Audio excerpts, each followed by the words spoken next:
Hola, hola, bienvenidos. ¿Qué tal? Buenas noches. ¿Cómo están? ¿Cómo están? ¿Cómo están? Qué gusto volverlos a ver por aquí. De verdad, me encanta. Me encanta. Hoy tuve la oportunidad, aunque no lo crean, de terminar todo lo demás un poquito antes. Llevo aquí unos 10 minutos viendo algunos de los que están entrando.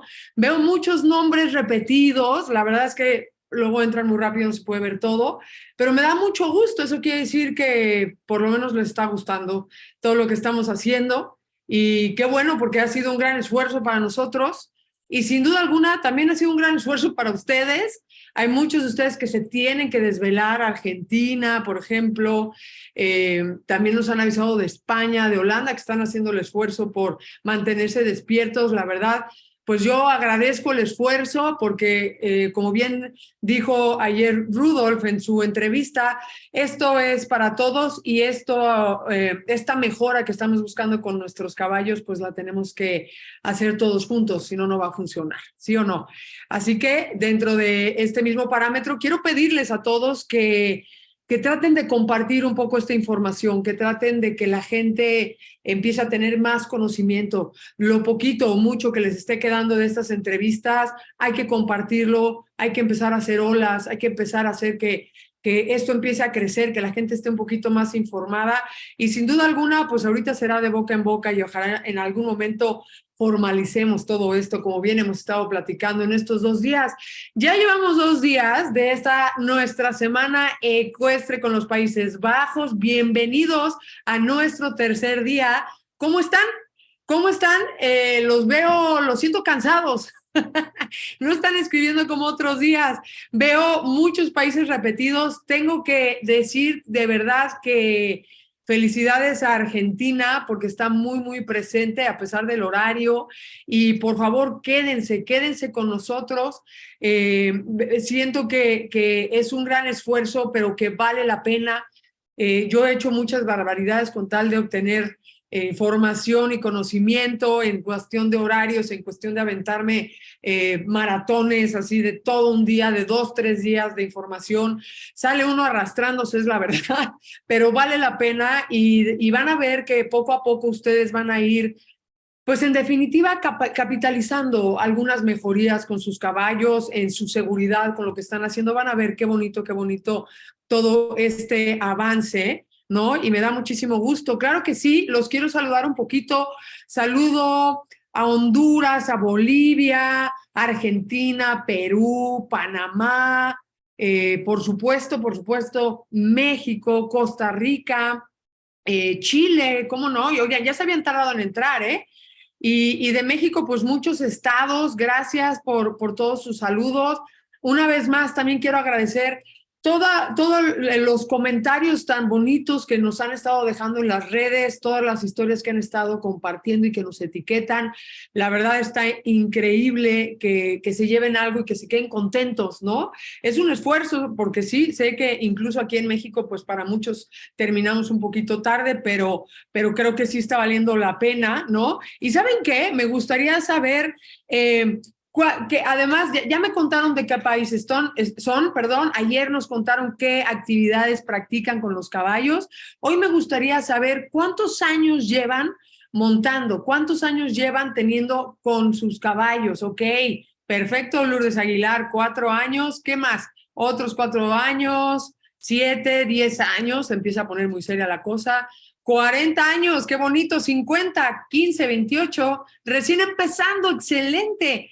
Súper, 8 meses, muy bien. 2 años, 26, 32 años, wow, excelente. Mi hija de 4 años, súper, muy bien. Me encanta, ¿eh? Me encanta poderlos escuchar así, porque en definitiva lo que yo veo de esto es pues mucha gente interesada y que no importa cuánto, desde mis 17 40 en el roleo y charrería, excelente. Oigan, sí quiero decir muchísimas gracias a la gente de charrería que nos está acompañando, de verdad.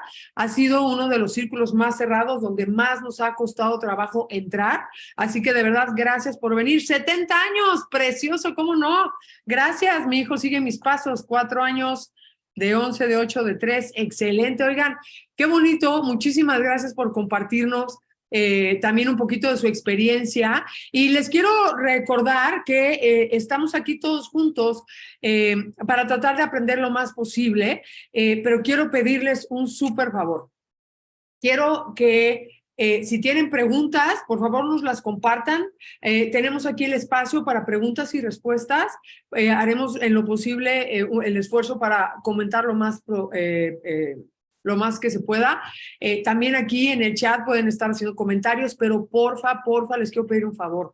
Vamos a tratar de centrarnos en la experiencia de las entrevistas que estamos viviendo para que podamos retroalimentar esto y que no nos dispersemos. Porfa, primero, no es un lugar para comercializar. Si alguien quiere ofrecer sus servicios, con mucho gusto los vamos a ayudar, no hay problema. Si alguien necesita apoyo de algo, como ayer estuvieron pidiendo un saddle feeder, alguien que nos ayude con eso, con el otro, los vamos a apoyar también. Pero porfa, ayúdenme a tener este espacio un poco más reservado para nuestras entrevistas. ¿Saben por qué? Porque estoy hablando en vivo, estoy tratando de leerlos, estoy tratando de contestar sus preguntas al mismo tiempo y ayer me volví loca, lo tengo que decir y quiero ser muy honesta, me volví loca tratando de quitar lo que no eran preguntas, lo que sí eran preguntas, hablar de ello. La verdad, ayúdenme a ayudarlos, como dicen por ahí, ayúdenme a que esto nos sea más fácil a todos, ¿sí? Y que además por ahí hubo gente que sí pedía, pues que nos pudiéramos concentrar en estas entrevistas y pues sí, para eso estamos aquí hoy, ¿no? Y vamos a tratar de hacer comunidad, claro, y de apoyarnos entre todos, pero bueno, un poquito más ordenado nada más, ¿no? ¿Sale? ¿Les parece? Y algo más, gracias por recordármelo por acá. Por este momento, hasta ahorita, estos son puras transmisiones en vivo, porfa, ¿sale? Entonces, agradecemos su interés de ver más, pero ahorita son transmisiones en vivo, no tenemos grabaciones que compartirles. ¿Por qué? Porque hemos querido tener un formato donde podamos atenderlos directamente, donde podamos interactuar con ustedes, ¿sí? Entonces, esa es la idea. Y bueno, de verdad quiero que entiendan que esto es con el afán de poder tener mejores resultados después de estas entrevistas, ¿sale? Bueno, si hasta el momento no tenemos ninguna otra pregunta, vamos a dar inicio a nuestro tercer día. Bienvenidos de verdad, sean todos ustedes a su casa, porque ya me siento como en casa yo. La Semana Ecuestre con los Países Bajos, de verdad, muchísimas gracias a la embajada, a Eric y a Ben, que nos han apoyado tanto, que nos invitaron también a este proyecto, que decidimos hacerlo juntos.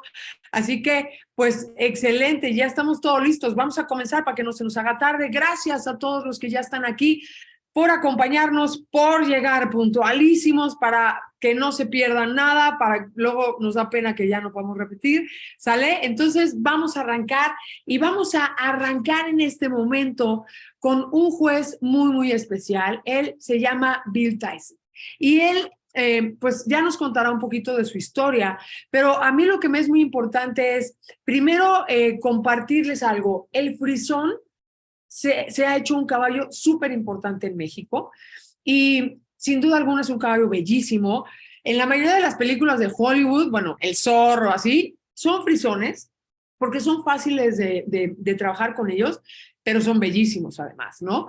Así que nos pareció importante porque además tienen que saber que es un caballo autóctono de Holanda. O sea, realmente se ha criado en Holanda y no tiene mezclas. Entonces es algo muy especial y nosotros estamos trabajando directamente con los Países Bajos.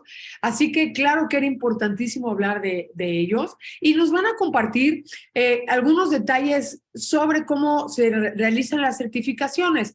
Pero quiero invitarlos, aunque tú o tú no tengan caballos frisones, les conviene comprender lo que se ve en ellos porque se ve en muchos caballos y sobre todo nos va a ayudar a comprender de qué se trata la conformación, el estudio del cuerpo de los caballos, el estudio de la reproducción, el estudio de la comprensión del comportamiento, de sus temperamentos. O sea, intentemos no verlo nada más como, ay, pues van a hablar de frisones, a mí ya no me interesa. No, de verdad, como les he venido compartiendo, todas las pláticas que tenemos o que hemos tenido y vamos a tener durante esta semana son de información general. O sea, si tú lo aplicas a lo que tú estás haciendo con el tipo de caballo que tengas, el tipo de deporte que practiques, te sirve y te sirve muchísimo. Así que, por favor, si estamos de acuerdo, vamos a dar inicio a nuestra siguiente entrevista, que es con Wil Thijssen,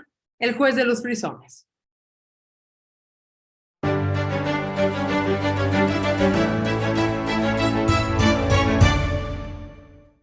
So, hello, Wil. How are you? I'm fine. You too? Fine, thank you too. Thank you very much for being with us today. It is a pleasure to be invited for this. Yes, thank you. Thank you. So you were in Mexico last year.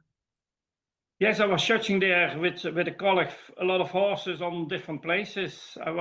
I think, the fourth time I was in Mexico. Yes, Wow. It was a pleasure to be there. Yeah. Yeah. So do you like our country? It's a beautiful country, nice people. Yes. Thank you. And there are a lot of Frisian horses in Mexico, but also in other countries in Latin America and of course in North America. Yeah. Yes, that's right. So please tell us what has happened with these Frisians, because everybody, I mean, they are so beautiful. They are always in the movies, no? But why now? What has been changing about the Frisian? A few years ago now, in the last century, the Frisian horse was a working horse, actually a draft horse used on farms. When the tractors came, they didn't use any more the horses for that work, so they changed the horse. And the last 50 years, we have bred a new Frisian horse, actually, more light in the conformation, more for sport horse. So it is now suitable for sport, all types of sports. And now it is more elegant actually, but still has the nice look with a nice long upstanding neck. It's really a very proud horse. When it comes in the arena, it catches your eye and you say, wow. And the horse says, puts up his neck and says, here I am, look at me. I am the most beautiful horse there is. Yeah. He catches really your eyes. He catches your attention. And that still is, but now he's more for shows, more for dressage, more for actually for all type of uses. Yes, you can use him for all type of sports. And where can we see the Frisians?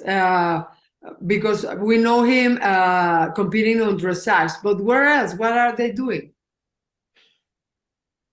The Frisian horse is used for dressage, of course, but also for carriage driving and for show driving. He's used in shows, and of course, a lot of people use him just for in the leisure time for recreation, for riding or driving. Yes, yeah. It is a horse with an easy character, and that of course makes it for people who don't ride every day a very useful horse. Yes, because also if you don't use him for a few weeks, you can take him and you can go out with him. Of course. And that's of course, is very nice, yes. Yeah, they are very nice. So, and when did you start your journey with Frisians? I started with Frisians in the 19s, 92, 93. I had my first Frisian. And I just in my leisure time to ride him, to drive him with a carriage, yes, to breed a foal every year.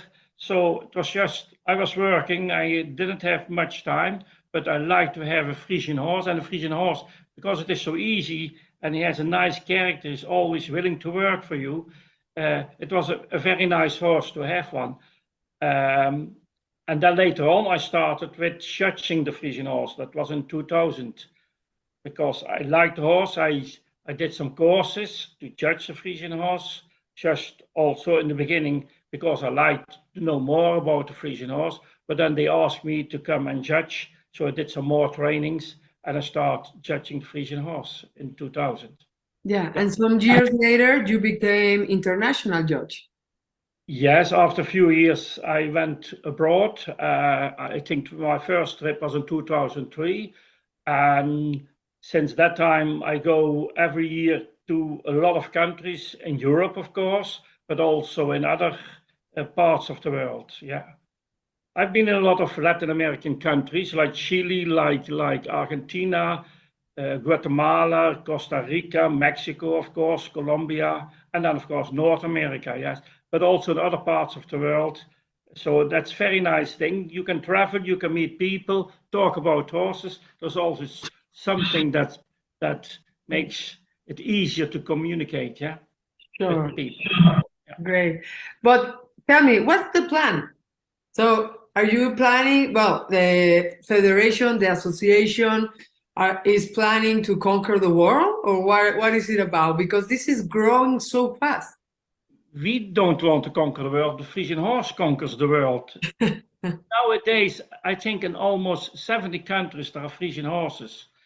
We are judging in 40 countries all over the world with 20 persons. People are all together in one organization. That's special. We have one organization, the Royal Frisian Horse Organization, and people from all over the world are members. We have 10,000 members, 5,000 in the Netherlands, but 5,000 abroad. 50% of our members are abroad, not Netherlands, not in the Netherlands. So that's very special. And that means also that we need an organization that we can have all the people together in one association. We have an open democratic association. And that's very, very special, I think. Of course, we have a board, but also a council of members. And people from all over the world can be a part of the council of members.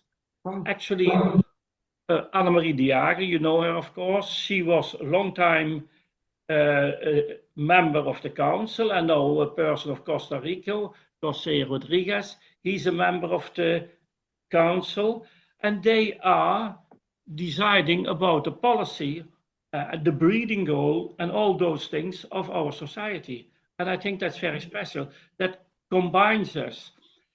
But we are not conquering the world. The Frisian horse goes everywhere, and when people see the horse, as I said, he catches your attention, and they want to have one. And so now in more and more countries, also Arabic countries, China, and everywhere there are Frisian horses. Yeah, are majestic. Amazing. Yeah. And it's a very special horse. I think it's not a normal horse, you know. There are Spanish horses, but the Frisian horse is different. Yeah, you have to learn to communicate with them, and the beauty and the movement is different. Yeah, we like to have a more expressive movement. The horse has a lot of expression, of course, exterior, but also the movement we like to see more expressive. We like to see not going low, but we want to have more lifted, more elevated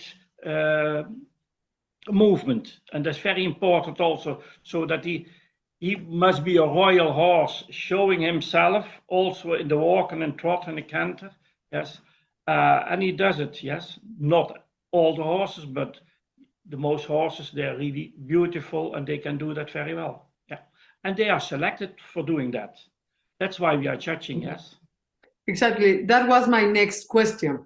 So what you are judging? What is what are these kind of events you are organizing, where people brings the Frisians and you select the ones that can be for the sport, and some can be for breeding? How does it work? What is it about? I said we have one organization, and each country has its own part. Yes, and in that country they organize a happening that Frisians are coming together, and we are judging in all those countries exactly in the same way as in the Netherlands. And that's really also special. We have one protocol, 20 judges. We all judge in the same way on every place in every country. There are only 20 judges? Only 20 judges, yes. Wow. And that means that we can also, because we judge in the same way, you can always compare the quality of a horse, and that says something about the quality. So we have a system, and we use that everywhere.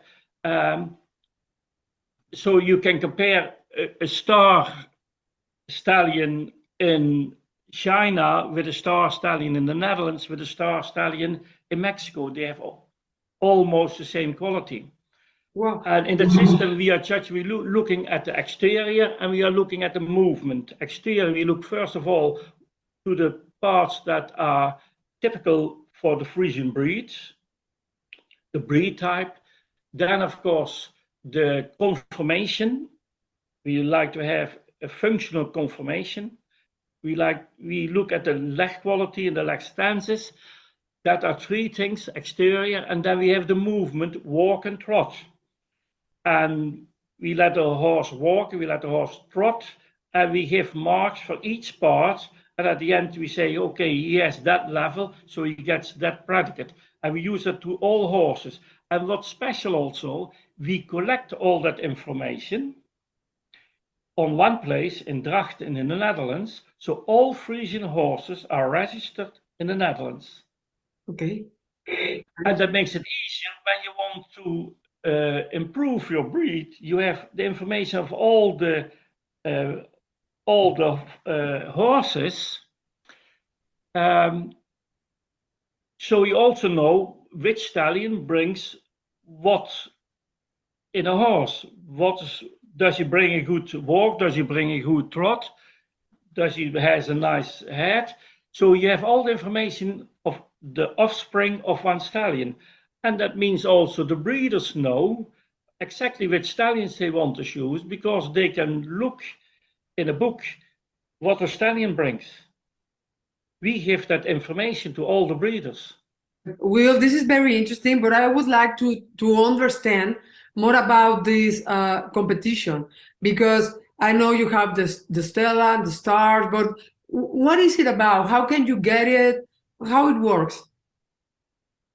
What is the difference between? You have to go with your horse to the organization in your own country. The organization in your own country organizes a keuring, what we call a keuring. You can come with your horses, and then we judge the horse. They come one day together. We as judges are invited for that, and we judge those horses. And then we, at the end, we say this horse is a star, is not a star. We have 5 levels actually, and they get a new paper, and on that paper is written what the quality of the horse is, which predicate he has. So, and if they want to have a higher predicate, they can start training and come another year and present the horse again. Okay. And then we can see if he's better and if he can have a higher premium. Okay. But tell me something. For example, these guys that runs with the horse, no, when you check walk and trot, do they train themselves for this? They train themselves. Sometimes they bring the horse to a special trainer. Mm-hmm. In the Netherlands, a lot of our people, our members, bring the horse to a special trainer some weeks to take care that he's in a better condition and that he moves better, so that he gets the highest premium he can get. And they are trained, of course, weeks before, months before actually, because if you want to have a horse with muscle, you know, as a trainer, of course, that you need more months to get a horse more muscled, yes, Exactly. and to let it move better. So that the training costs weeks or months to get him in a better condition. How many months do you think a Frisian horse to be prepared for this? I think the best way is to start half a year before, train him slowly, not too much, build it up more and more. And so he needs some condition. And then the last 2 months you can go on a higher level of training and do more. But there is a lot of investigation done in the Netherlands. And we trained a horse a few years ago almost every day, but it is proved that you shouldn't train a horse that much. Yeah. A Frisian horse, if you work with a Frisian horse firm for 20 minutes, that's enough. But then the horse needs 1 or 2 days to recover again. The muscles get to become stronger, get to recover. And then in that time, 1 or 2 days, you can try to let him move free a little bit, of course, not in the stable, but let him free in the paddock, launch him perhaps a little bit, not too much. And after that period of 1 or 2 days of recovering, let him work again for 20 minutes. Let him work good, firm again. And then again, 1 or 2 days, a little bit rest. So actually in a week, 3 times of training of 20 minutes is enough. If you do too much, the condition of the horse goes down. Mm-hmm. He has a time to recover and to get a better condition again, and then you can start training again. Sure. And you check their stallions, mares, and also foals, right? We check actually every horse owner wants to be checked. So mostly we check foals indeed. Sometimes when they are 1 year or 2 years old, not many horses. But then when they are 3 years old, actually we want to see the horse when they are 3 years old or 4 years old. And then they are checked really in detail. And then they can be taken in the stud book or not taken in the stud book and not good enough. And if they are taken in the stud book, they can get a first premium star, a second premium star, a third premium stud book, or stud book without a premium. That are the possibilities. And if he's not good enough, then he's not taken in the stud book at that moment. Of course, every horse can come back another year to get a higher premium, to get a higher predicate. Because you have stud book and higher is star, and higher than that is a crown mare, and higher than that is only very few in a year become model. So we have a system with predicates, and all those predicates are coming on the paper. If a horse is judged, you get a new paper with a new predicate on it.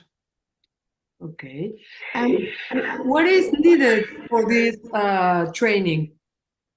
But of course, we want to have the good movement. We want to have a horse when it's trotting. He has to go uphill. Yes, we like to see a carrying hind leg. The hind leg that's coming under the body, far under the body. And we want when he goes up, he can also have a good reach. He can bring out the foreleg. So going up, hind leg under the body, and then the foreleg going out. You can see that very well if you look to the video with the stallion that was champion on the stallion show. Then you can see what we want. We want to see that bending. We want to have a strong hind leg with a lot of bending in the hock and brought forward. Yes, that's very important. Sure. And we don't want to have a pushing movement. We want to have a carrying movement, because that's what we like to see later in dressage, of course. Of course. Horse able to have a carrying trot. It can't never go high in the dressage, of course. I have heard that the Frisian is an indigenous horse. And so please tell me about that. The Frisian horse is from the north of the Netherlands for centuries, actually. The Frisian Horse Organization is started in 1879. And from that moment, we have a closed breed. That means we don't bring in horses from other breeds, so we have the same pool of genes we always working with. So a lot of breeds bring in other horses to have different blood in your breed. Yes, we don't do that. So we always work only with Friesians. We don't allow other horses coming in our stud book.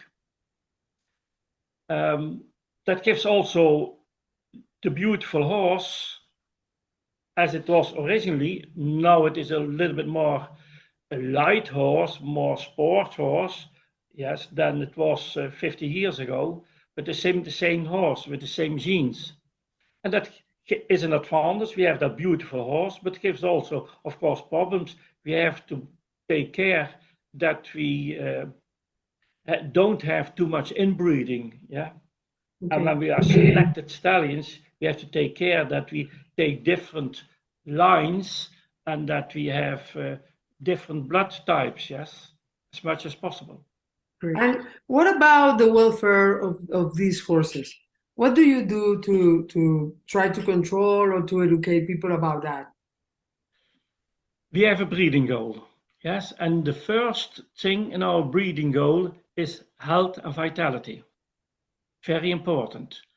So if we select horses, that's the first thing we have to take care of. The second part is in our breeding goal is the character. We would like to have an easygoing horse with a nice character, friendly character. And that's one of the good things of our breed, I think. The horse should be reliable, should be trainable, yeah, willing to work for you. And then, of course, comes the third part, is the exterior, the beautiful horse. And then the fourth part is, you like to have, of course, a horse that is suitable for sports. Yeah, but first is the health. Okay, and I also know that you don't shave the ears and the mustaches. Yeah, there's one thing of grooming, of course, that has something to do with the not with health, but with welfare of the horses. We don't like that they trim the hair in the ear.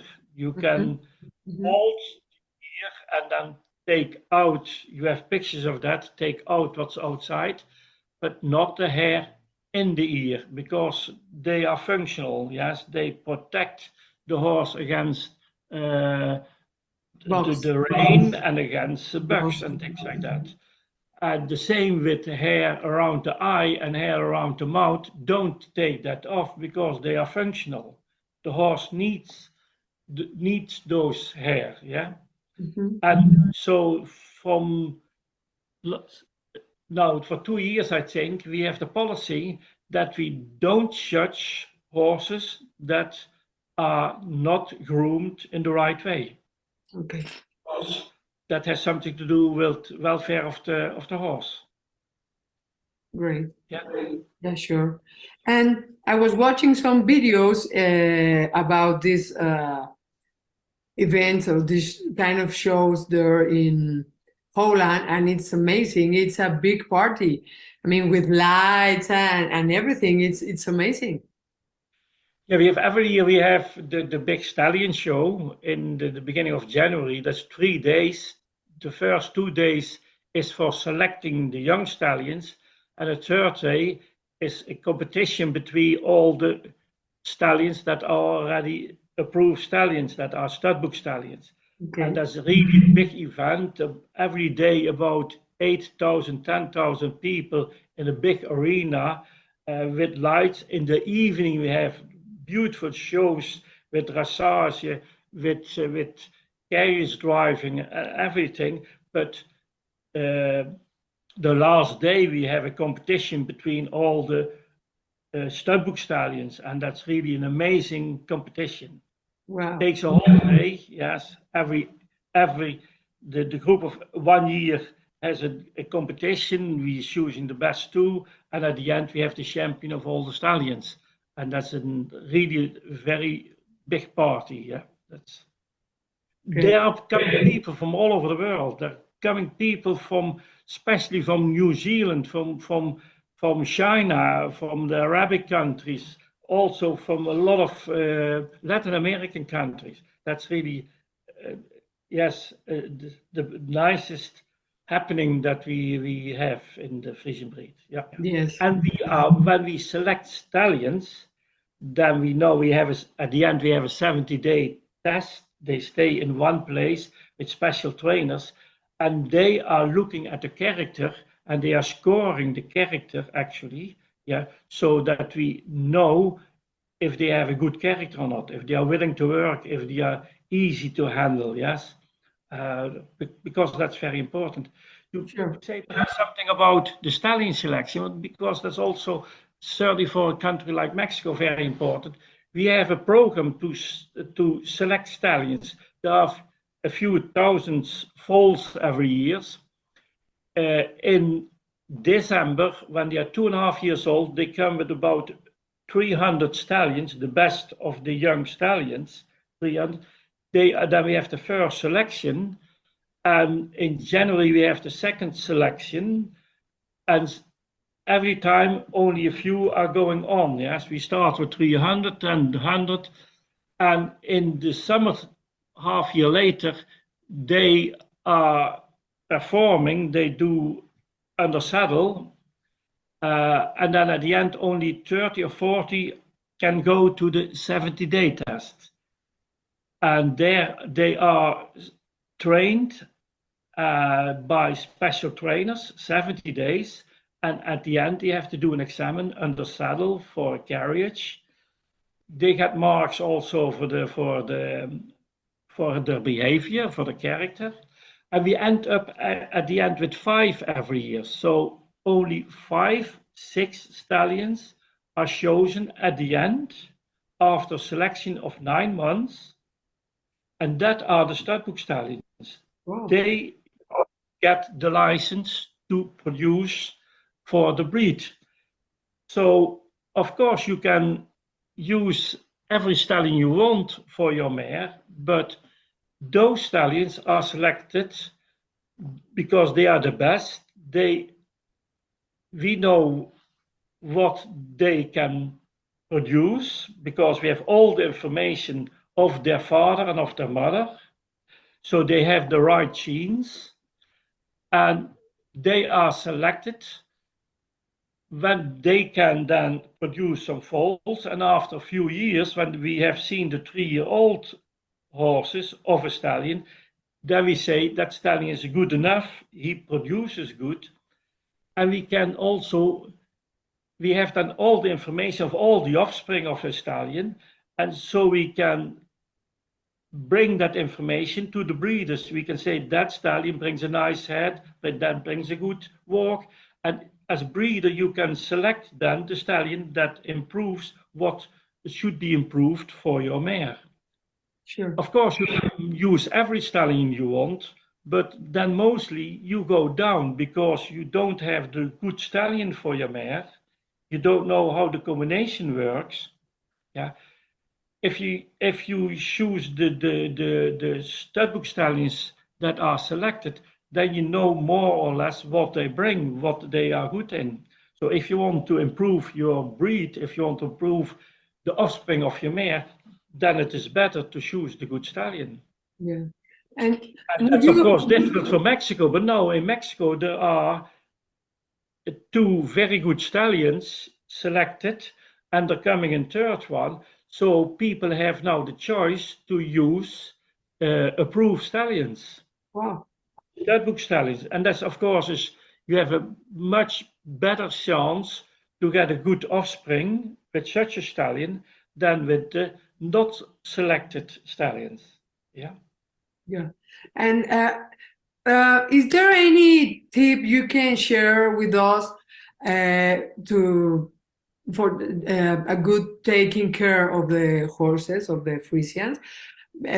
For example, one guy told me that if you put Frisian in the paddock, they can become brown. Of course, when one more than another, but when they are always in the sun, when they are sweating, that's salt, and when they are in the sun, yes, then they can get more faded black, a little bit more brown. That's possible. Only if they are always out there, but they can go out there, and if they are not sweating, this is not going to happen. No, if they are inside and so, but normally they go out, and it is better to use then a blanket for flies, yes. That can also be used for sun blanket actually. Yeah, that's nicer for the horse, of course, especially for flies. That it is better to have a light blanket in summertime. What about how to take care of the mane and the tail?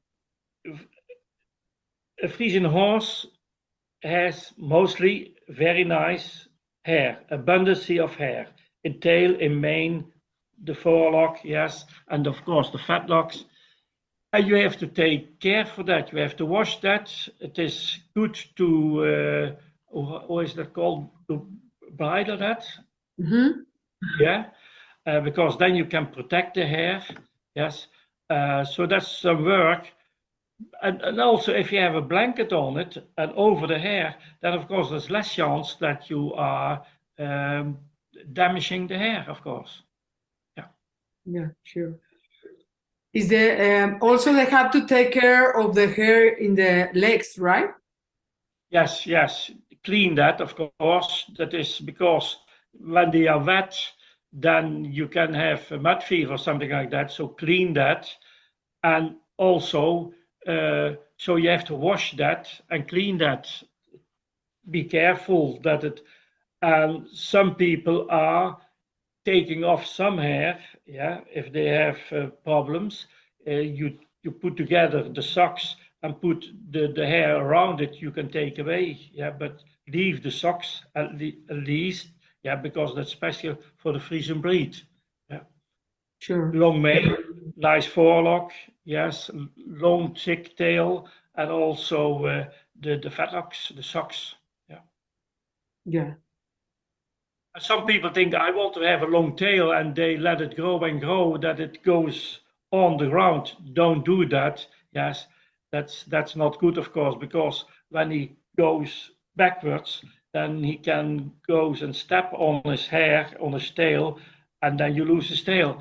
So it is better to cut it off around the fetlock joints. Yeah, and you have a long thick tail. Yeah, and then put it together to protect it. And then in the this competition, you are also looking for very special characteristics in the shape of the body.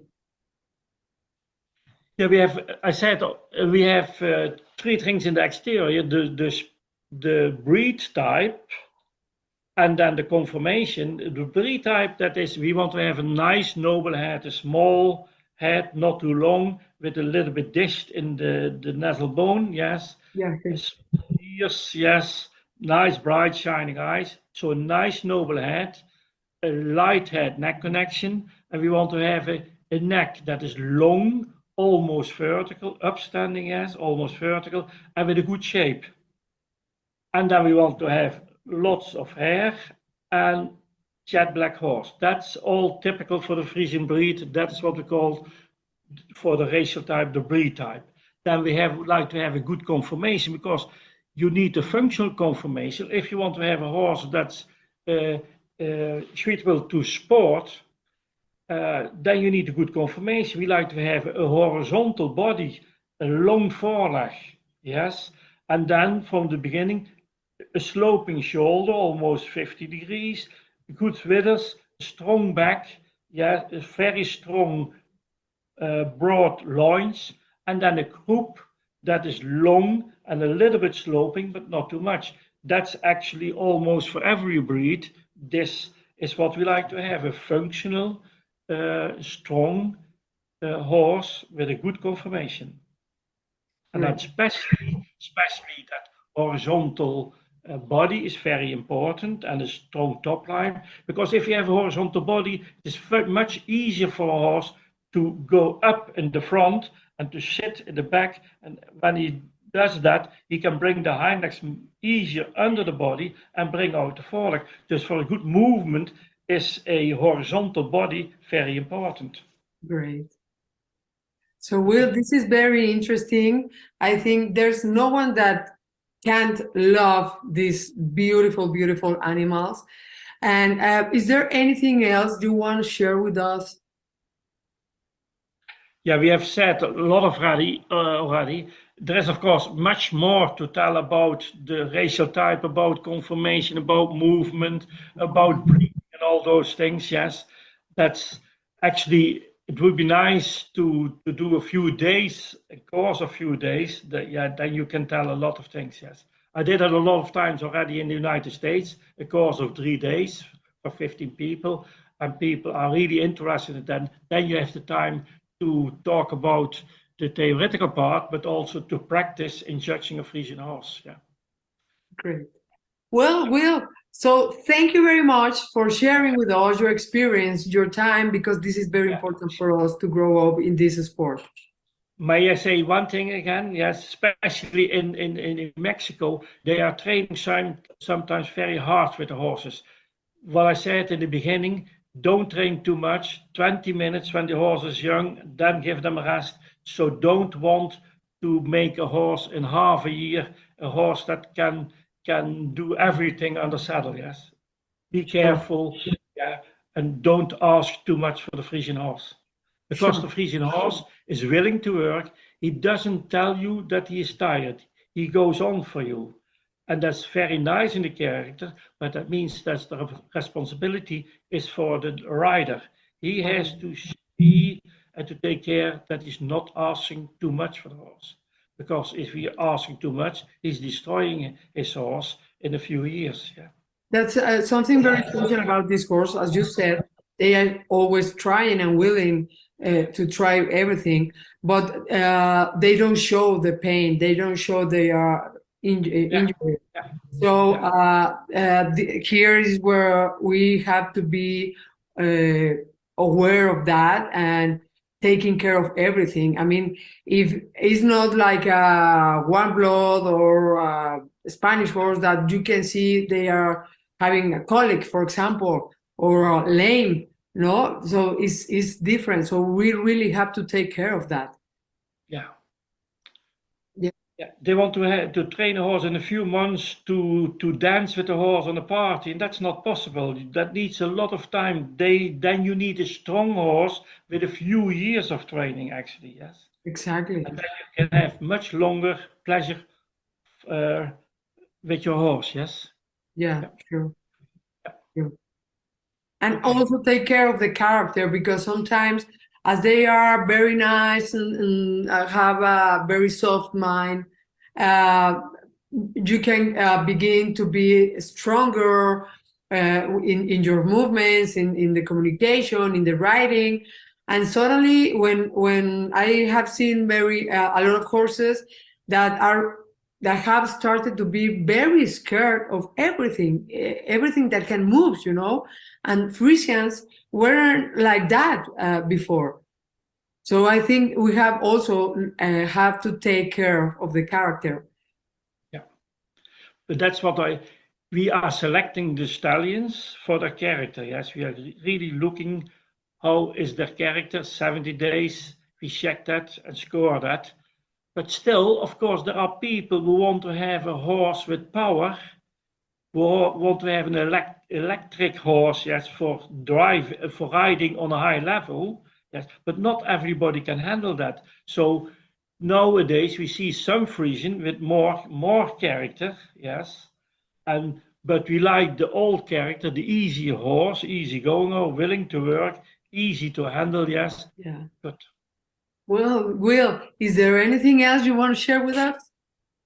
No, perhaps, but there's a lot of things to tell, but I think for now it is enough, yes? A lot of information. Yeah, we will need a week to be able to talk about Frisians all the time. Perfect. Will, thank you very much. This has been very special. I know there's many people interested in Frisians, so thank you very much for sharing your knowledge, your experience, and everything about the Frisian world that is really interesting and so beautiful. Okay, it was a pleasure. Yes. Okay, thank you.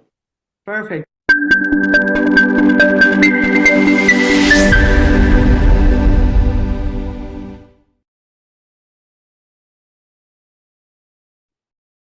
¿Qué tal? Maravillosa entrevista, ¿sí o no? La verdad que yo lo disfruté muchísimo. Creo que es un hombre muy sabio, ya muy conocedor, ¿saben? Muy conocedor de la raza, muy conocedor del deporte.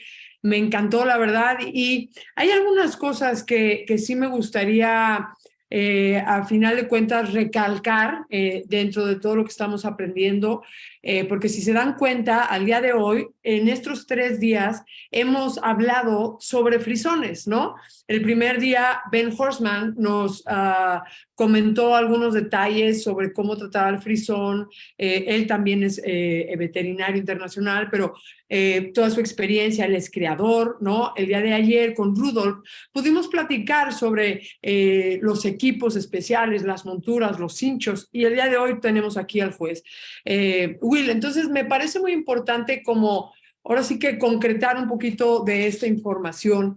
Creo que es importante considerar que el caballo frisón tiene una mentalidad muy, muy especial. Es una raza considerada como raza fría, ¿no? Como los caballos de tiro europeos. Ellos se mantienen como raza fría y eso ha hecho que hasta cierto punto el tipo de entrenamiento o la manera de manejarlos se haya vuelto, perdón que lo diga así, pero un poquito descuidada, porque no tenemos que ir protegiéndonos como de un caballo árabe, de un pura sangre, porque son más bruscos, más, ¿no? Y desgraciadamente sí se está viendo que se está modificando de alguna manera su temperamento. Esto, ¿por qué lo quiero comentar? Porque para todos los que están interesados en la raza como una raza amable y noble, pues no olviden que es un ser vivo que hay que estar considerando como cualquier otro para que se pueda mantener con ese temperamento. Pero además, para todos los que están pensando en las certificaciones, en criar con estos caballos, tienen que saber que parte de lo que está observando un juez es justamente ese temperamento. Un caballo que llega y está totalmente nervioso y viendo a los demás y demás, empieza a perder, por así decirlo, puntos para su certificación. Entonces, véanlo por donde lo véanlo, ya sea por las certificaciones, por el deporte, por la convivencia o simplemente por el amor a este caballo en busca de su bienestar. Sumamente importante aplicar todo lo que hemos venido aprendiendo, los corrales, los buenos manejos, la buena disposición y sin duda la buena equitación. Otro tema importantísimo que quiero mezclar en todo esto es sobre el entrenamiento, que por supuesto tenemos que cuidar su mentalidad, donde tenemos que conocer la teoría y la práctica. Recuerden esto importantísimo. La buena equitación no solamente es subirse al caballo, hay mucha información, hay mucho conocimiento que debemos obtener y sobre todo esta parte en la prisa, ¿no? En la prisa que como seres humanos tenemos en poder tener rápido al caballo para que ya compita, para que ya se certifique, para que ya me pueda ir de paseo con él. No importa la raza que tengamos, el caballo requiere tiempo de comunicación, ya lo hemos estado también viendo en estos días, para entendimiento, aprendizaje, pero sin duda alguna también hay que desarrollar los músculos, hay que hacer que estén fuertes y el músculo pues no se desarrolla en 3 días, en 2 meses. Ya lo comentó Ben, ya lo comentó Rudolf, ya lo comentó el día de hoy Wil también, la importancia de tener caballos bien desarrollados en sus músculos, en sus huesos, para que podamos ejercer todo lo que nosotros queramos. Así que la verdad, yo me quedo súper, súper contenta.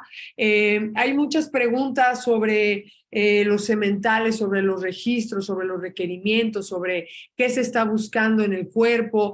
Es importante, yo los quiero invitar, mañana les vamos a compartir cómo hemos estado haciendo hasta este momento, les vamos a compartir todos los datos que ustedes van a requerir para cualquier información. Yo sí les recomiendo que intentemos no hacer ahorita de oídas, porque como ya vieron, es importante llevar a cabo bien la reproducción de estos caballos. Y les vamos a dar los datos de la Asociación del Caballo Frisón en México para que puedan contactarlos. Ellos están en toda la disposición para que ustedes realmente tengan el conocimiento de primera mano. Yo creo que esa parte es muy, muy importante, así que porfa, denos chance a poderles transmitir esta información, ¿sí? Cristi, también les vamos a dar los datos de ella, que es la directora aquí en México y además la encargada de toda la organización de estos eventos, ¿sale? Para que ustedes tengan de primera mano toda la información, ¿sí? Si hay alguna duda que tengan o lo que sea, vamos a tratar de seguir dándoles respuesta a esto, pero sin duda con Cristi es con quien ustedes van a poder obtener lo más importante. A ver, todo esto que están comentando aquí, sí, los bigotes y las orejas no se rasuran en los caballos frisones. Es muy importante que el caballo frisón mantenga todos sus pelos en las patas, en las orejas, en las barbas, el cuello, es importante. Pero sí quiero que sepan, recuerden, esto no se trata nada más de los caballos frisones, se trata en general de todos los caballos. Son todo lo que son las barbas, los bigotes, las cejas que van así paraditas, son pelos sensitivos que ya no se recortan. Antes se hacía por estética, incluso hoy las federaciones como la Federación Internacional Ecuestre ya lo prohíbe porque le ayuda al caballo a comunicarse con su medio ambiente. Entonces, ¿qué pasa con los frisones? Que ellos sí los han mantenido desde un principio como parte de la raza, ¿sale? Entonces, para que ya lo podamos estar teniendo, ¿vale? ¿Cuáles son los frisones certificados? Claro que sí. El día de mañana van a tener ustedes directamente el contacto de Cristi, el contacto de la Asociación Mexicana de Frisones, para que puedan tener toda esta información. De hecho, pues están obviamente ya registrados en el Studbook, en el libro de registro de caballos mexicano y sin duda, como ya bien explicó Bill, están en todos los... pues en el general, en el internacional, ¿sale? ¿Vale? Entonces, perfecto. Vamos a empezar a comentar, a pasar al siguiente tema, que también va a ser de mucha importancia para todos los que quieran saber más sobre el cuidado de nuestros caballos. Sin duda, agradezco mucho a los amantes de los frisones que nos hayan acompañado en específico porque les gusta esta raza, pero los invito también a conocer un poco más porque esto de lo que nos va a platicar ahora el veterinario Mark Deuss tiene que ver, sin duda alguna, mucho para el bienestar de todos nuestros caballos sin importar las razas. A ver, para terminar, porfa, con este tema, los pelos internos del oído, de la oreja, tampoco se rasuran porque son protectores contra el polvo, contra los moscos, contra el aire y el agua, ¿sale? Entonces, y eso no solo para los frisones, como bien digo, es para todos los tipos de raza, ¿sale, Fer? Muchísimas gracias. Bueno, vamos a pasar ahora a esta otra entrevista a la que yo también estoy muy contenta y agradecida con Mark Deuss porque nos compartió de una manera muy, muy sencilla, tratando de hablarnos como terrestres y no como veterinarios, un poquito sobre todo esto de cómo cuidar a nuestros caballos. Así que, por favor, vamos adelante con nuestra siguiente entrevista. Gracias.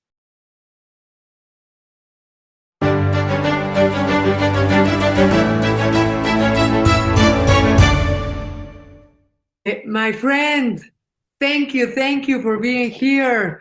Thank you as well. Thank you for inviting me. This is Mark Deuss. Thank you for sharing with us today.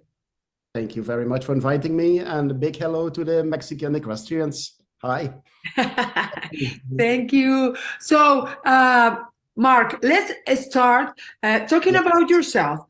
Of course, you are a veterinarian, but I think you are specialized on orthopedics. Yes, indeed. So I did my study in Belgium, in Ghent, in 2002. And actually, immediately afterwards, my main thing was to head on for orthopedics of the horse and pre-purchase examinations. So I specialized in that. And in the region where I live, there are a lot of horses, sports horses. And that's why I got more topics on that. So that's why I developed more and more to orthopedics. And actually nowadays, most of my work is pre-purchasing examinations and orthopedics of the horse. Wow. So tell me something. I think somehow the legs of the horses are like a little bit weak. I mean, this Fragile. is a very strong animal, but the legs are like the weakest part of them. Yes, indeed, they're really fragile. It's because of the anatomy of the horse. So the main issues by medical speaking, orthopedically speaking, the legs is a really big issue. The tendons, they get a lot of strength on it, the joints, especially in the sports. So we have to make sure that we can do all the things which are possible and necessary to help the horses to prevent that they get any injuries on the legs. So we have to do a lot of examinations and take a look what's the best possibility to keep them as sound as possible. But as you mentioned, for sure, yes, the legs, it's a weak part of the horse. So we as veterinarians, we have to work on that to keep them as sound as possible. And for example, is there something to have that can help to have stronger legs? Yes, indeed. Movement is really necessary for a horse, not that for the general aspect in general, for sure, but even for the good circulation of the legs. So when a horse stays in a box 23 hours a day, it's not the way we like it. The best is to put them in the field, put them in the paddock. For the sport horses, every other day or every day, walk them on hard surface to make sure that you get a good circulation in the legs. That's really, really important. So stabling all the time, actually, that's no go for the welfare of the horse and the mind of the horse, and as well for the lameness, to prevent lameness like that. And it's also very good for the hoof, right? Exactly, yeah, for the hoof conformation, because there are some horses which have conformation problems, so that the legs are not straight, especially in the front legs. And then a good farrier can prevent a lot of things, that we have a symmetrical pressure on the legs, even when they are not in the conformation in a straight line.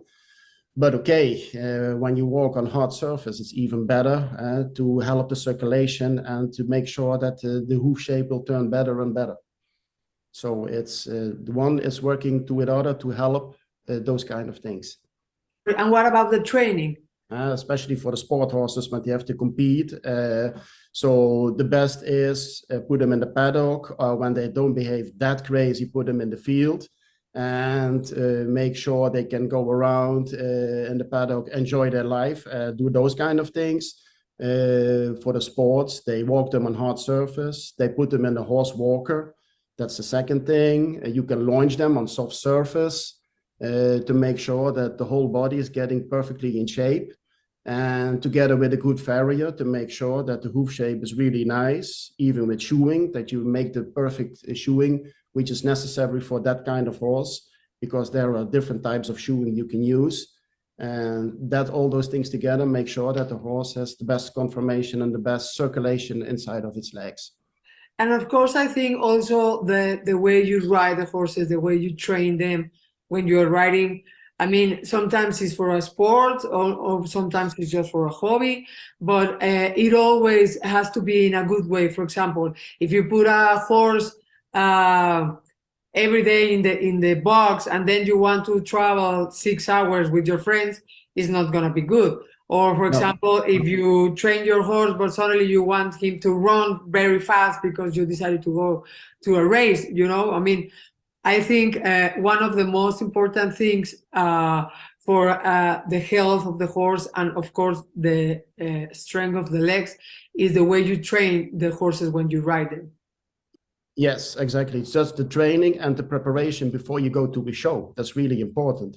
It's not that you have a horse on the stable and then all of a sudden you think, okay, let's go this Sunday to a show and we go over there. There is a lot of preparation, and the higher you go in the sports, the more you have to work on that. But even when it's for hobby, you have to work on those kind of things. It's not just I'm going to ride once a week and then we can go to a show or do a hobby. When you go to a far show, okay, here in my neighborhood in Holland, most of the show jumpers and dressage horses, they travel approximately 1 hour till 3 hours But I think in your country, it's maybe possible 6, 7, 8 hours. Then you have to make a lot of preparations to make sure that the horse has a very good transportation and that it's a lot of hay during transport. Make sure that they have a lot of water that they can drink in between. When it's a horse which is really sensitive, make sure that you have some transport protection. Those kind of things are really important, that you have a good travel, because when you have a really good travel for the show where you arrive, the horse is more happy and your results will improve. I think that's really important. So even here, we as a vet see sometimes that people travel, even when it's 2 hours, they don't give the horses hay or no water. I believe it's really important to do those kind of things. Of course, it's depending a bit on the weather. When it's here 30 degrees, yeah, the horse needs to drink for sure. And it's turning hot in a truck or a trailer. It's turning really hot. So make sure that you have a good circulation in the truck or the trailer, that the horses have a good arrival on the show or whatever you like to go to. How often do you recommend to water the horses during the travel? When you have a travel, for example, for 2 hours, then when you give once the horse water, then it's more than enough. But when you travel for 6 hours, then you have to make a good stop. And for example, depending on the weather as well, 2 or 3 times for sure. And it's maybe possible that the horses don't have any appetite or they don't like to drink. It's possible. Sometimes the horses have a bit of stress during transportation and they don't like to drink. Okay, you could prevent that a bit while giving electrolytes, for example, over the food to help them during transportation. So for our clients, when they travel really far to maybe to go to the south, to Spain, to do shows over there, yeah, they make sure that the horses can drink. But we know that there are some horses, they are not so happy to drink during transportation. And we help them by giving them electrolytes over the food or at home by water to make sure that they don't dehydrate too much during transportation. That's really important. Yes. So you have to know your horse, because every horse is different. Not every horse drinks a lot. Some horses drink a bit and some are too stressed. Another horse, they drink 6 buckets and they still like to drink. So it's really depending on your horse. But that's what you mentioned. You really have to prepare for those kind of things to go on a travel, to be sure that those kind of things are really necessary to do. Also, some people like to put a lot of protection for the travel, long ones and things like that. For example, I had a horse that hate them, So exactly. I learned to only put some bandages and something for the hoof, but not too many things, because also they are going to be sweating more than normal. Yes, exactly. During transportation, it turns really hot inside of the truck. Okay, they're really expensive, nice trucks. They have air conditioning, I know. But when it's just a normal travel with a normal truck, yeah, for sure, then you have to make sure that they don't sweat too much. So make sure that you have a lot of circulation, that it's not turning too hot inside. And I think for your country in Mexico, it's not so necessary to put rugs on and wrap them completely in, because I think they will sweat completely. So, and even it's depending on the horse whether to put some transport safety, yes or no. It depends on the horse. And now that you are talking about this protection for the legs, what about leg wraps and all these things that we can choose now? Because there are so many things we hear about. The best thing is not to make it warm, for example, with bandages sometimes, or with sheepskin, for example. There are so many new materials that we can wear. But what do you think is the best one? To have the legs protected, but also at the same time not to make any damage with the protection. Yes. A normal good front boot, it's I think it's the best one. With the sheepskin underneath, it depends a bit on the horse, because for example, I have now with 2 clients, they bought really expensive front boots with everything on it and really, really expensive. But the horses got swollen legs of it, so they say we never will use them again. It depends a bit on the horses as well, but in my opinion, don't wrap too much and too strong on the leg, because you have to make sure that there is still complete circulation inside of the leg. With the bandage, it's good to use, but you have to know how to use it, because when you use it in the wrong way, then you better can't do anything around the leg than instead of putting on a bandage in the false way. So those kind of things are really important. So in generally speaking, okay, maybe because over here we have a lot of jumping horses and dressage horses, most of the clients just use the normal front boots like that, or for the dressage, the bandage, but okay, the clients know how to use it. So when you don't know how to use it, then ask somebody to show it to you. It's really important. Better ask it and make sure that you use it in the proper way than use it in the wrong way and you make some damage. Because when the bandage is too strong on the skin, you can really have severe skin irritation or sometimes even infection or really skin damage. And then you have a really huge problem because then it's not allowed to compete the horse for quite some time. That's really important to know. Of course. Sure. That is a very important thing. But then when we already have a problem with the legs of our horse, how's the way you deal with that? You come and check them? First, you do some flexions, some. Exactly. Tell us about it. Yeah, when a client gives me a call, please pass by, my horse is not feeling comfortable or lame. Then you start with a general examination. First of all, take a look at the horse. How is its shape? Is it skinny? Is it too fat for the show? Really important to know. And then take a look at the shoeing. Is the shoeing properly, or is it really necessary to call the farrier immediately? Those kind of things. And then when I start the examination, just first of all, check the horse in general. Is there somewhere a swelling on the joint, or do you see a swelling on the tendon? For example, when you see a huge swollen tendon, for me, then it's no go to do a complete examination. Then first of all, I check the tendon by ultrasound to make sure whether there is an old injury or it's really acute. And when you don't see anything on the leg itself, but the horse is lame, then you start the examination. And the examination is a lot of things. So it's hand walk on hard and soft surface on a straight line. And then you do the trotting on the soft surface, on the launch, even the canter. Then you know a bit how is the situation of the horse. Is it out of the leg or is it out of the neck or the back? So you can decide a bit on the clinical view. And for example, when a horse is lame, for example, left and front, you see that the horse is not okay. Then it depends a bit, is it more on the hard surface or is it more on the soft surface? Is it, when it left and front, is it to the left more than to the right, or is it the way around? And then with all those kind of things, you know a bit more, where is the injury or what can it be? And then which you mentioned, you can do a flexion test. So then you flex the lower leg, approximately 1.5 minutes. In a certain way, and after the flexion test, the owner has to trot with the horse in a straight line, and then you can take a look, is there some lameness out of that leg, yes or no? And that's really important to decide, is there lameness, and second of all, where is the lameness?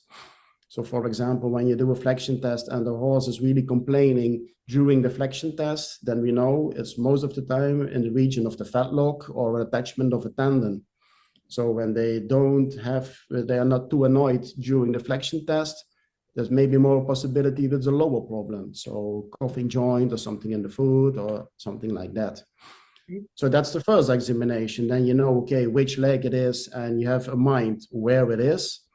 But okay, it's not always like that because sometimes you're 100% sure it's a lower problem, but you have to rule it out. And the way you rule it out is by blocking. So put local anesthesia.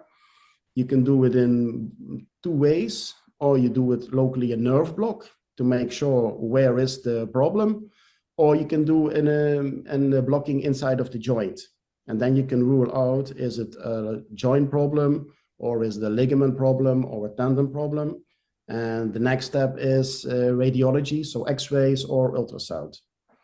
And sometimes, especially for the sports, then sometimes even with radiology and ultrasound, there were still some issues you think what way we should decide to treat. And then you can do next steps, and that's CT scan or MRI. So there's specific exams to rule out more things, because with radiology, you can't rule out everything, and the same with ultrasound. And when then you know the lameness, where is the lameness or what's the lameness, maybe you found it by x-ray or ultrasound, you start to treat. And that depending on in the normal way, rest with some anti-inflammatories, but in more cases, you have to inject locally a joint or a ligament or a tendon and do a good follow-up. So that's depending as well. And then you make a plan with the owner, what they do in between and how is the revalidation for that and how long. And you have to do again X-ray to compare it, or we have to do again ultrasound to compare it. That's really important in the lameness of a horse. And then for sure, when you see the lameness, discuss with the client, how did it happen, or how can we prevent it? Because that's really important as well. Okay. It's not that we just make the horses better, but we have to prevent that they turn lame. And that's really a really important issue. Sure. So that's a general clinical evaluation for a lame horse. Okay, okay. Short way. Sure. And for example, how to recover them, because I have learned, and that's my experience, that it is also good to have them out to recover. I mean, of course, not when the leg is broken, no? But exactly. With some issues with tendons or ligaments, I had once suspensory issue. Well, not me, my horse, and I decided to let him to recover outside, and it was very nice because, of course, he was used to go out, so he didn't get crazy, no. But the thing that he was walking made the scar to be flexible inside, you know. So yes. it was very good. So what do you think about it? Yeah, it depends a bit on the injury, which you mentioned. For sure, when you have a broken leg, it's no go to put the horse in the field, because then the damage will be really severe. But in some cases, it's really good to put them in the field and recover over there. But as well, it depends a bit on the horse itself, because some horses, when they are out, they're running all the time around and having fun and playing. And for example, when you have a ligament problem or a bigger tendon injury, make sure that it's not turning worse by putting them out in the field. In those kind of cases, and for example, you put them 4 times a day, you walk with them, you hose the legs, you can do a lot of therapy, laser therapy, shockwave therapy, those kind of things. Some stables and clinics have an equine spa like that. So it's really important to know the horse. That's what we mentioned before. You have to know your own horse. And then we as a vet, we have to decide which plan we have to make, how to recover the horse. Orthopedics is not only about legs. No. I mean, there are many things that you can check and take care of. Yes, exactly. Or prevent. Or prevent, sure. Neck pathology, we see more and more. Okay, especially with the sports, because the horses need a lot of sports and effort to do their job. So we see a lot of inflammation inside of the neck joints. Okay, you can see it by ultrasound, and then those horses, they get a treatment by local injection in the back as well. And for sure, make sure that you have a proper saddle. That's the first thing. Not all the back problems are due to bad saddling, for sure not, because you can have anatomical problems like kissing spine, so that the vertebrae are attached to each other. Mm-hmm. So when that's the case, even then, not in all cases the horses have problems of it. Some horses with severe kissing spines, they can do their job really properly, but other horses which have the spines a little bit narrow, they have all the time back problems. And then you have to take a look, what is causing this? Is it because of a bad saddle, or is it because of you have to ride in a different way, or did the horse make a bad movement? Or is it a general muscle problem? Those kind of things you have to examine and rule out. And even with the back, when there is a really severe back problem, you can give some general medication, but I do as well a lot of treatments locally. So injection inside of the muscle or mesotherapy, you can do shockwave. So there's a lot of things you can do to treat those kind of injuries. Yes. While you start to ride, make sure you have a good warming up, a good cooling down, flex the neck, maybe start with a small canter and loosen up the neck. Don't put the reins immediately strong and put the horse in a position which is not normal. Just be relaxed and work properly. That's really important. Now that you're talking about this, I'm always recommending that people comes out from the stable with long reins, because there's a lot of people that get over the horse and immediately take the rein. Yes. So, for Yes. example, that's important. Yes. So American studies, they prove that it's really important when you start up that you start with long reins. We feel very good warming up, and then you start with a small canter with long reins, because then the horses are more relaxed, and it's really helpful for the whole body, and especially for the muscle and the joints, to prevent injuries. And then you can start up by putting the reins a little bit shorter. Because that's what you mentioned. Sometimes riders, they got the horse out of the stable, they get on it, and they put the reins really strong, and they start to ride. But there was no warming up, and the horses are in the position immediately, which is not normal for them. And then you get, for sure, medical problems. And you have to prevent that. That's really important. Sure. Here in Mexico, we have a lot of different sports. I know you work the most with dressage and jumping horses, but I mean, if we talk about endurance horses or reining horses or these Colombian trotting horses and whatever, I mean, it's the same thing, right? They have to take care of the legs, they have to take care of the body. Sure. The same thing. The riding is different and the purpose is different, for sure. But the start for all the horses is the same. Good preparation and a good warming up and a good cooling down. What kind of sports you ever do, actually, that doesn't matter, because we have to make sure that the horse is feeling really comfortable, and that's really important. Sure. And what about the rein lane? Yeah, okay, for sure. It's different riders, different position where they put their legs and have their position of their own body. And not every horse is capable to deal with that. So for sure, there are horses which are better in sports with that kind of rider than with the other rider, and the way around. So for sure, it's really important that the riders don't interfere too much with the horse and have a good feeling and feel what kind of horse they are riding, because every horse is different, and that's really important.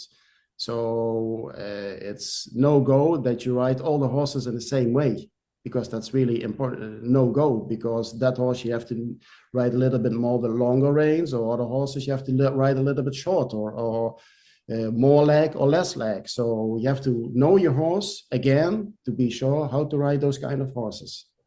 So it is always important to listen to your horse, to get to know, yes, exactly what to do with them, right? You have to do it together. So the horse has to understand you, but you have to understand the horse as well.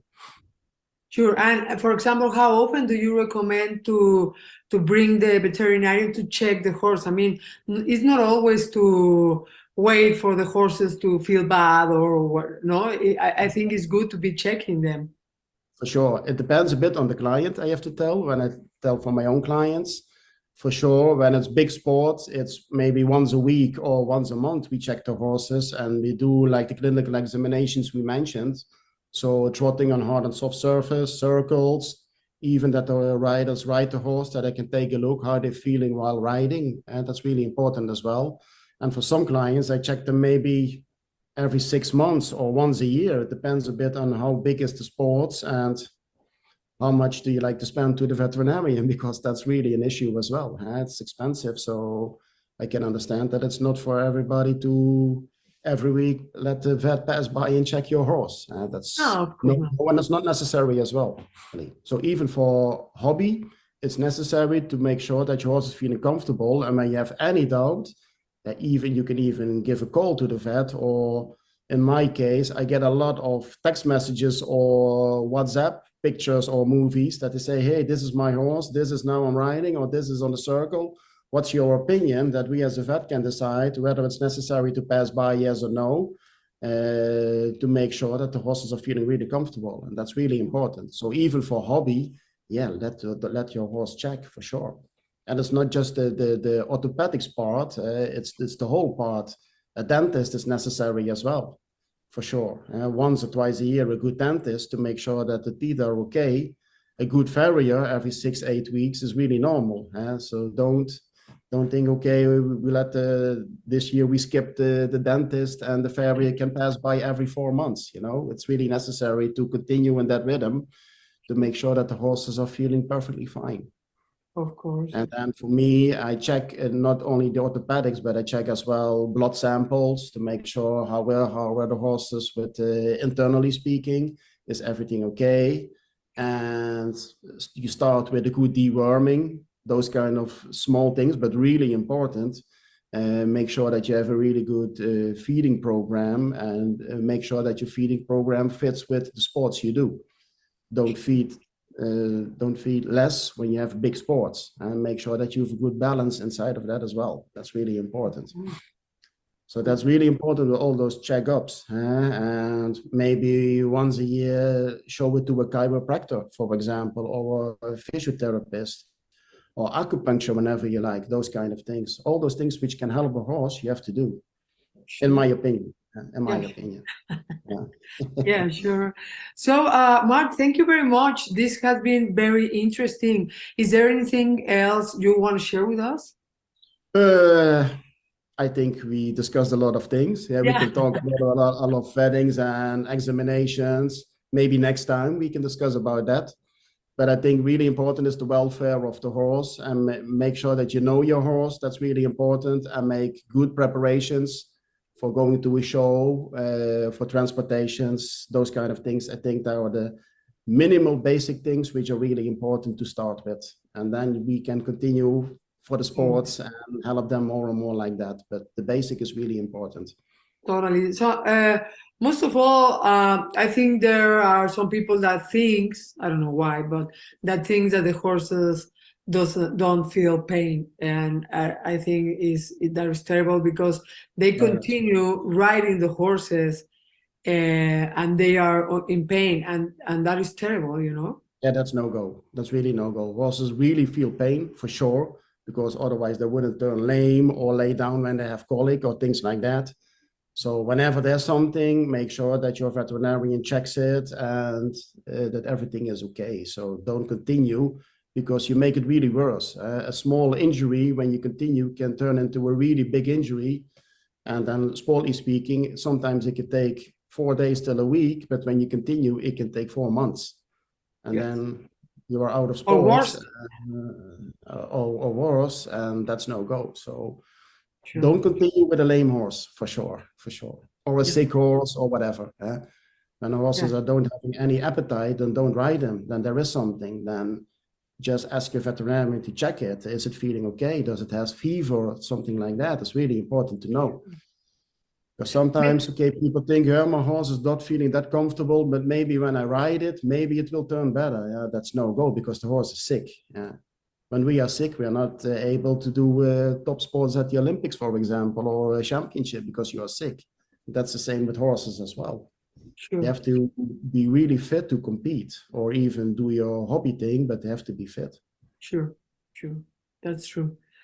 Well then, Mark, thank you very much. This has been very interesting. We are very happy to have you here.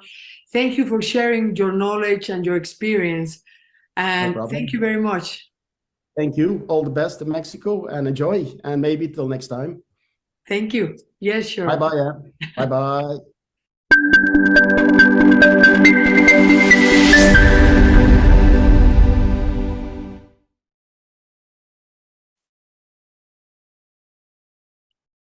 Padrísima entrevista también, la verdad. Creo que es una información que a veces damos por hecho, damos por ya conocimiento. Por ejemplo, el hecho de cómo viajar a los caballos en el transporte.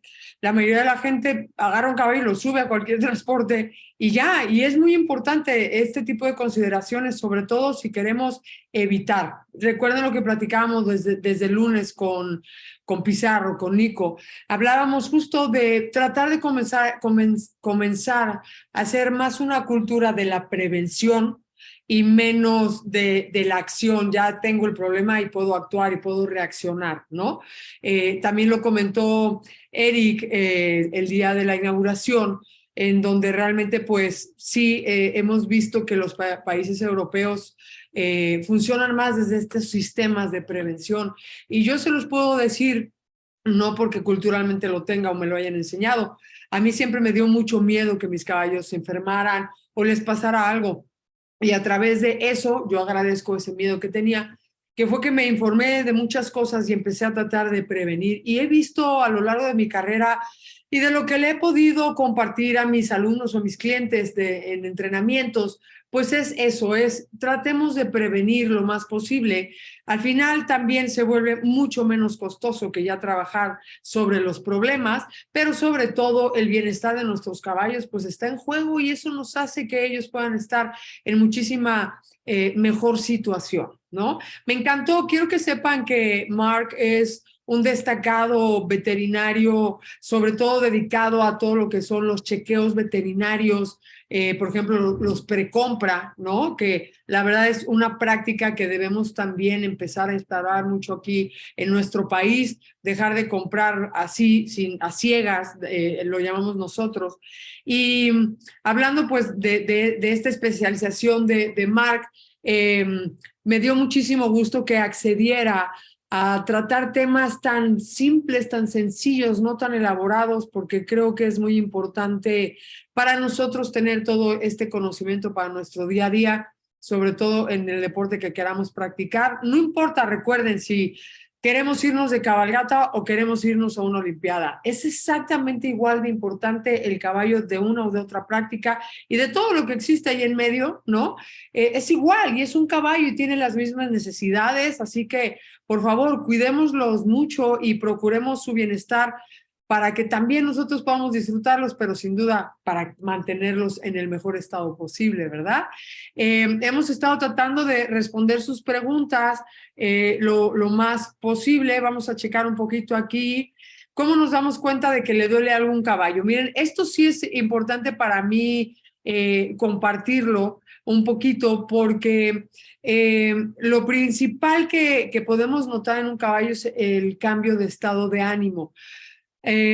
Algo muy común que encuentro yo es que los caballos tienen un mal comportamiento y en realidad ese mal comportamiento es solamente el síntoma de grandes problemas.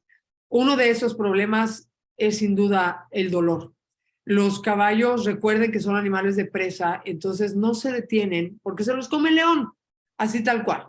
Entonces están acostumbrados a seguir y seguir aunque tengan dolor, aunque estén molestos, incómodos y dolor desde algo muy suave a algo muy agudo. Entonces, los cambios de comportamiento son una manera de anunciarnos, no estoy sintiéndome bien, ¿sí? Las defensas en los entrenamientos sin duda también son no me estoy sintiendo bien de alguna manera. Claro, también puede ser problemas de comunicación, problemas en la monta, desbalance, o sea, puede en el equipo, lo que hemos estado aprendiendo, pero sin duda el dolor te lo dejan saber de muchas maneras. Y por supuesto, un examen físico en donde revisemos las extremidades, la espalda, la cabeza, la quijada, o sea, hay muchas zonas como muy típicas, ¿no? Donde podemos aprender a descubrir dolores simples en nuestros caballos. Pero amigos, sí les tengo que decir algo. Podemos prepararnos, podemos tener muchas herramientas y sin duda, siempre, siempre nuestro mejor aliado para esto va a ser nuestro veterinario. Créanme, ellos prefieren trabajar sobre la prevención que sobre los casos ya difíciles o complicados de mucho dolor, de muchas lesiones o cosas ya más profundas. Así que, por favor, intenten siempre apoyar, ¿no? Apoyarse con ellos y, sin duda, pues ustedes estudiar más para que también, ¿por qué esperar hasta que venga el veterinario? ¿Por qué no estar revisando nuestros caballos cada semana, por ejemplo, nosotros mismos, ¿no? Y de esa manera te vas a dar cuenta que puedes detectar situaciones mínimas, ¿verdad? El entrenamiento de los caballos de baile es un abuso, hay que aprender a cambiar con brutalidad. Quiero compartirte, Laura, que en la última clínica que dimos en Chihuahua tuvimos entrenadores de caballos bailadores, lo cual me llena de orgullo que empiecen a darse cuenta que mi sistema y lo que queremos compartirles es el bienestar del caballo en lo que se haga. Eso, ¿qué te quiero decir? Que me encanta porque la gente se está empezando a abrir aún en estos estratos tan cerrados, ¿no? Entonces, están buscando ya no lastimar al caballo, tratarlo mejor, lo cual me parece verdaderamente fantástico poder llegar a todo mundo, ¿no? La verdad, De nada, Capi, gracias a ti por acompañarnos. Si no me equivoco, te he visto ya aquí todos los días, así que me encanta. Gracias a ti, Isa Dávila, por acompañarnos, claro que sí.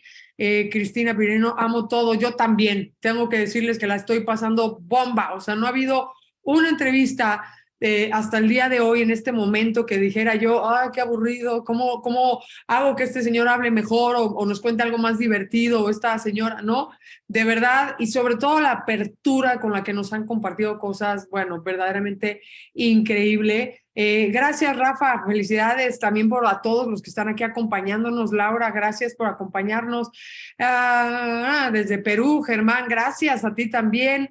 Mailena, me encanta esta charla, gracias, sí. La verdad, Mailén, me encantó, es lo que decía yo, que se abriera a platicarnos, a explicarnos aterrizadamente, ¿no? La verdad, eso me encanta que pudiéramos tener esta información de esta forma, ¿no? Claro que sí vamos a poder tener, si ellos están de acuerdo, los datos, se los vamos a compartir igual que hemos estado haciendo estos días. Los datos de Mark, vamos a decirle a ver si está de acuerdo para que lo puedan contactar de alguna manera. Y ya saben, todo eso lo vamos a compartir en nuestros grupos de WhatsApp, ¿sale? El nombre de asociación. ¿De qué asociación, mi vida santa? Estamos hablando, espero, de los frisones o de qué. Es la Asociación Mexicana del Caballo Frisón. Lo puedes buscar en internet. Y mañana, también tienen página de Facebook. Y mañana les vamos a dar el dato directo y también de Christy de Jagger para que la puedan contactar directamente, ¿sale? Gracias, Mari Serrano. Gracias, Jairo. Claro, estoy encantada también de poder compartir toda esta información con ustedes. ¿En qué parte de México estás? En Querétaro. Gracias, Victoria. Muchísimas gracias, Misha. Gracias. De verdad que lo hacemos con muchísimo gusto. Juanca, llévanos a Guatemala. Claro que sí, ya estamos teniendo invitaciones para algunos otros países, pero Guatemala no, así que invítanos tú. Germán, escríbenos por Instagram y te metemos al grupo con muchísimo gusto para que no te pierdas nada de esta información, ¿sale? Gracias, saludos, Reyes, Molly, gracias a ti también. Gracias a alguien que se llama iPhone, no, ¿verdad? Yair Rancho, gracias también. Alejandra, claro que sí, ya fuimos a Colima, pero podemos regresar. Germán, claro que sí. Muchas gracias, de verdad, a todos los que nos están escribiendo desde Colombia. Bueno, qué padre, todos lados. No se acabó, Pamela, pero estoy aprovechando para contestarles a todos y dar las gracias, porque después ya no vuelvo a ver estos agradecimientos que empezaron a poner ahorita, porque pasamos al siguiente tema. Y claro que no ha terminado, y agradezco a todos los que están aquí, porque para mí, en especial esta entrevista, no que las demás no hayan sido bonitas o especiales o interesantes, todas han sido lo máximo, pero para mí esta entrevista es muy importante y se las quiero compartir de todo corazón. Es con Any van Grunsven, una gran estrella de nuestro deporte, alguien que obtuvo muchísimos medallas y reconocimientos a nivel olímpico, mundial. Bueno, lo que hizo fue verdaderamente espectacular, conocida como la reina del estilo libre. Y saben, quiero decirles algo, fue la primera en respondernos a la invitación, con un gran entusiasmo, con un gran interés de compartir, de ver qué podía decir, de ver cómo podía ayudarnos, lo cual de verdad habla de un gran valor como ser humano, y eso me encantó, porque luego te encuentras gente con media medalla que ya no te quieren ni contestar el teléfono. Entonces habla mucho de ella en ese sentido, y quiero compartir pues con ustedes esta experiencia, sin duda, como algo muy especial. Creo que no voy a decir mucho más al respecto. Quiero que la disfruten, quiero que nos hagan preguntas, sin duda alguna, y ya compartiremos un poquito al final de ella, ¿sale? Entonces, pues muchísimas gracias por seguir aquí, y por favor, no se queden, no se vayan, más bien no se queden fuera de esta nueva oportunidad. Vamos con Anki.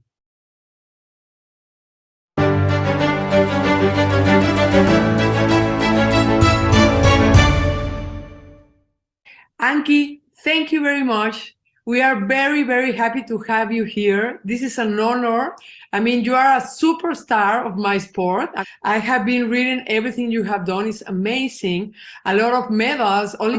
it's amazing what you have done in this sport. So this is an honor. Ankie, welcome to this interview. Thank you. Thank you for the compliments. Well deserved. So Ankie, just to start, I would love to know about how did this begin? You know, is like why horses? Your family always had horses, or how was it for you? My father really wanted to ride the horses, and actually he bought me my first pony. I was really scared when I started with the ponies. Okay. And yeah, then it was my father and my two brothers and me. Then I was like, I started with ponies, like with the pony club. And then when I was 12 with the horses, because then I could go together with my father and my brothers to the competitions. And that's what started. Okay, great. So you always did the dressage, or just No, when I was small, I also did the jumping.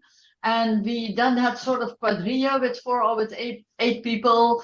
But with the ponies, it was really, you know, riding outside to the woods with the pony club, jumping, dressage, like, yeah, all rounds. Okay, okay. So at the end, you start doing dressage. I started riding. I was not so good. So at least when I started with the horses, I was not really very impressive. And how did that change? Sorry? How did that change? How did you become so good?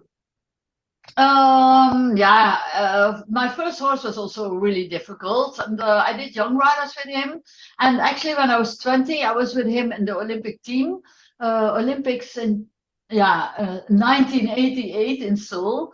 But I was somewhere in the back because it was not good at all. And then I got Bonfire, and he changed the results. So I needed a good horse.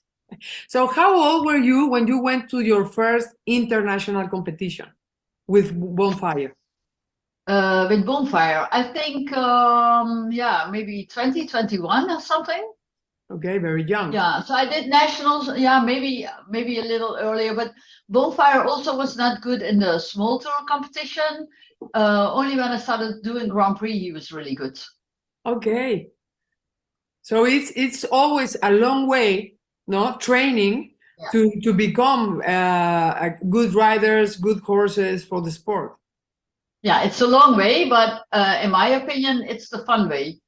Because the nicest thing is when you start with a young horse and you see how you develop yourself and your horse, and that makes the journey is the nice part in the riding, I think. Exactly. No, I agree, because I think if you learn to enjoy the process, every day you can enjoy. You can be happy because you can see the small details, no, the small improvements. True. Great. So then your horse was Bonfire, right? Because you have, for example, Salinero, that was your second Olympic and international horse. But Bonfire, I think you have a very special bond with him. Yeah, so I first had Prisco. He was my first horse, and I also did the Olympics with him. And then, but okay, he was not good enough. And then Bonfire came. We bought him when he was 3 years old. And with him, I came from, actually from 0 to winning the Olympic Games in 2000. Wow. Wow. So that's amazing, because you really start with him. I mean, you had some experience in the sport, but what you did with him was all the journey together. Yeah. And I think that's the fun part, when you can start with a young horse and then you together develop to, whatever it brings. Yeah. Oh, well, that's amazing. And I also know that you were training with your husband. Yes, always. Not always. I think since let me think. I think since 91, before I was training with Joe Willems always, and my father helped me. And then I started, then Chef helped me. And then actually with Chef together, we had all the amazing results. Wow. He was a national coach, right? He also was the team coach of Holland and team coach of Belgium as well. Yeah. Wow. So that you were a very good team. You did a lot of things. You were a very good team. Yeah. That's amazing. And you have 2 children. I have 2 children, 18-year-old son, Yannick, and a 16-year-old daughter, Ava Eden. Are they also riding horses? Both jumping. Wow, great. Do you train them? I don't really train them because I think it's better that somebody else does it. But I do help them when necessary. And my daughter actually broke her collarbone last week. So then I also ride her horses. Wow. Because she can't ride. So if they're busy, I sometimes take one of their horses so that they can also do the school and that doesn't get too busy. But I don't really train them, but I do help them when they want. That's great. So talking about dressage and jumping, how important is dressage for the jumping sport? I think your basics is always important. Doesn't matter, because I have been doing reining as well. Okay. I think the basics are always the most important thing. In dressage, it's about good horse riding in the beginning. And sometimes when you say dressage, some people think it sounds negative. So I always said I give horse riding lessons, because I think it's very important that you have good basics, and then you can, in dressage or jumping or eventing or whatever you want, you can develop. Exactly. Great. So tell me about the bonds you make with your horses when you are competing, when you are training with them every day. How do you work with them every day? How is your training? Okay, the training is very different. I think it's very important that you have a good bond together with your horse, because you want your horse to, it's always like he has to enjoy to help you. That is, I think, the most important part. And so they go in the field here, they walk twice a day. We ride them. It depends on the age and the horse, of course. So the younger horses, you ride maybe 3 or 4 times a week, half an hour. But the Grand Prix horses, you really go, 5 or 6 times a week, 1 hour, 1.5, with a lot of walk in between. But I think that they move is very important, but not just in dressage, also that, we take them to the canter track and we take them out and we take them for a walk.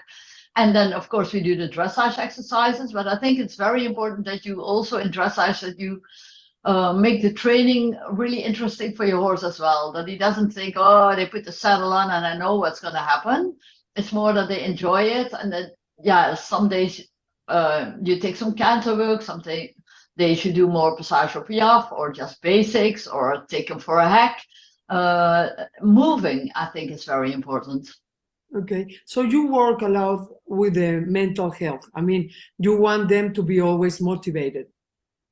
Yes, because I think if they're not, then it's no way it's going to succeed.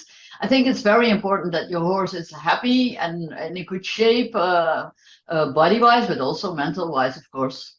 Yes, of course. And what about the paddock? You let them go out even though they are competing? Yeah, they go in the field. I don't have sand paddocks. I really have fields. Okay. Yeah. Great. And if sometimes you have a horse that goes way too wild, and you have an important period, then what we do lunge them, so they have their movements for free. That is not just moving with somebody on, and then we hand graze them. But we want them to be able to move by themselves, and we want them to go out and have grass and have fresh air. And of course, sometimes when you have a breeding stallion, it's sometimes also not so easy. But I think at the moment, for sure, all our horses are in the field. But sometimes, special occasion, then it could be that he gets hand grazed and lunged. Okay. So how do you deal with the weather with your horses in the paddock? If it rains, you put it on inside again, or do you let them to be part of the situation? Yeah, it depends on if like now it's a bit wet, but they're all in the fields. But if it's like pouring rain and the fields are really, really wet, they can stay in for 1 day. Yeah. But it's not that they're in for weeks. It's maybe a day. And when the pudding is frozen or snow, okay, then we don't have them out. Then we lunge them and they move for free, but not in the field. Right. Yeah, it's a little bit difficult because also you have to take care of them. They can't get sick or injuries because of the the weather. Yeah, but okay, I think if they're used to being in the field every day, they know it very well and they're quiet. But then when the footing is, when the field is frozen, then when it's only in the morning, they go out in the afternoon. But when it's really snow, then I think it's too dangerous. Yeah, exactly. Yeah. So tell me something about what is the most important thing for you about the welfare of the horses. I think if you have horses, that is what you are busy with 24 hours a day, welfare. Is he eating well? It's enough? Is it too much? Is he getting too fat? Is he getting too thin? Does he move enough? Is he happy? Is he grumpy? So I think, actually we're busy with it 24 hours a day to keep him happy as much as possible. Yes, of course. Yes, it's a very big responsibility. Exactly. Yeah, exactly. Yeah. So tell me about Bonfire. When did you decide to take him into retirement? Actually, before we went to the Olympics in Sydney, because he was 17 years old. And that year we decided that, okay, we would do the Olympics. And with 17, he has been doing Grand Prix for 10 years. Wow. So it's a very long time. And then we thought, okay, if you do the Olympics, that's a nice last competition. So actually we decided already, a long time before Sydney that would be the last competition. Yeah, okay. And then it comes Salinero. And then Salinero came, he was in the barn in 2000. I think I started riding him in 2001. You start him from the beginning too? He was young when you got him? Yeah, he was 6 and he did like small tour exercises. So he was a bit later than Bonfire. That's my daughter in the back. Going to work and at school. So he was 6 when I started him. He did a little bit small tour, but for the rest, Grand Prix stuff, he all started to learn here.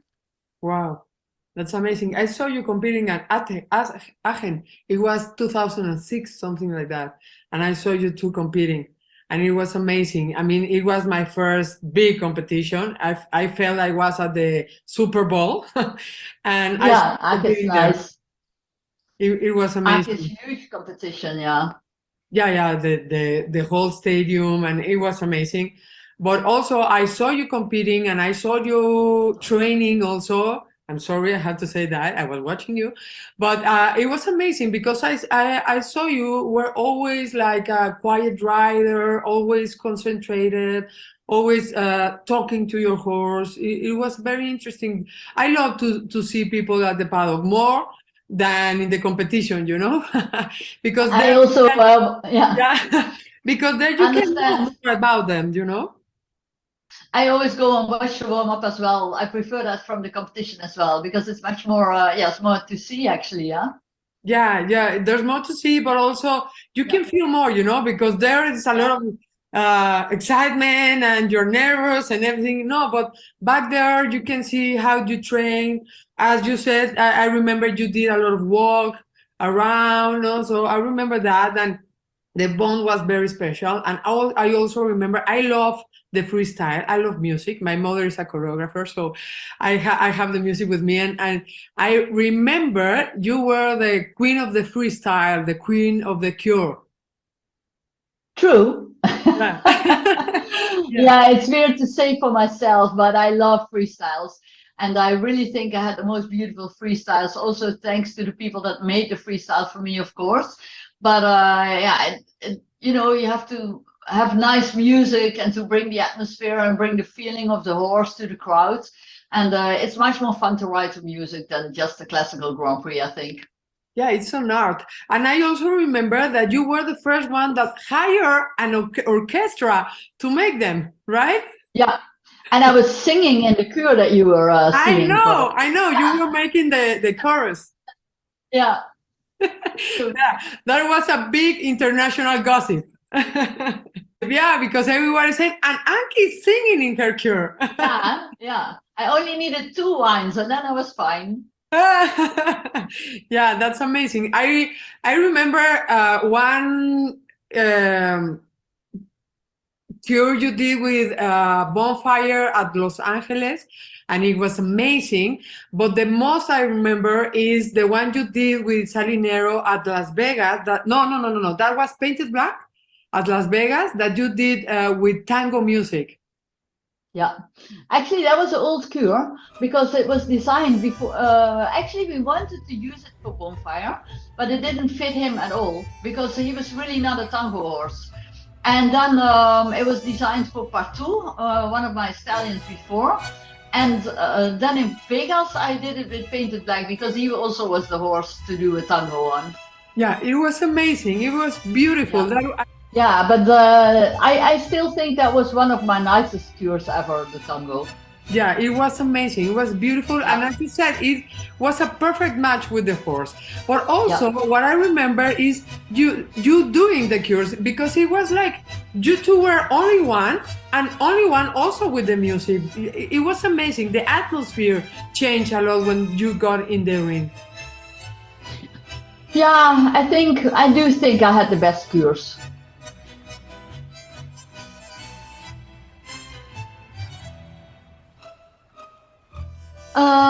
Yeah, I think the tango was really the freestyle for the stallions.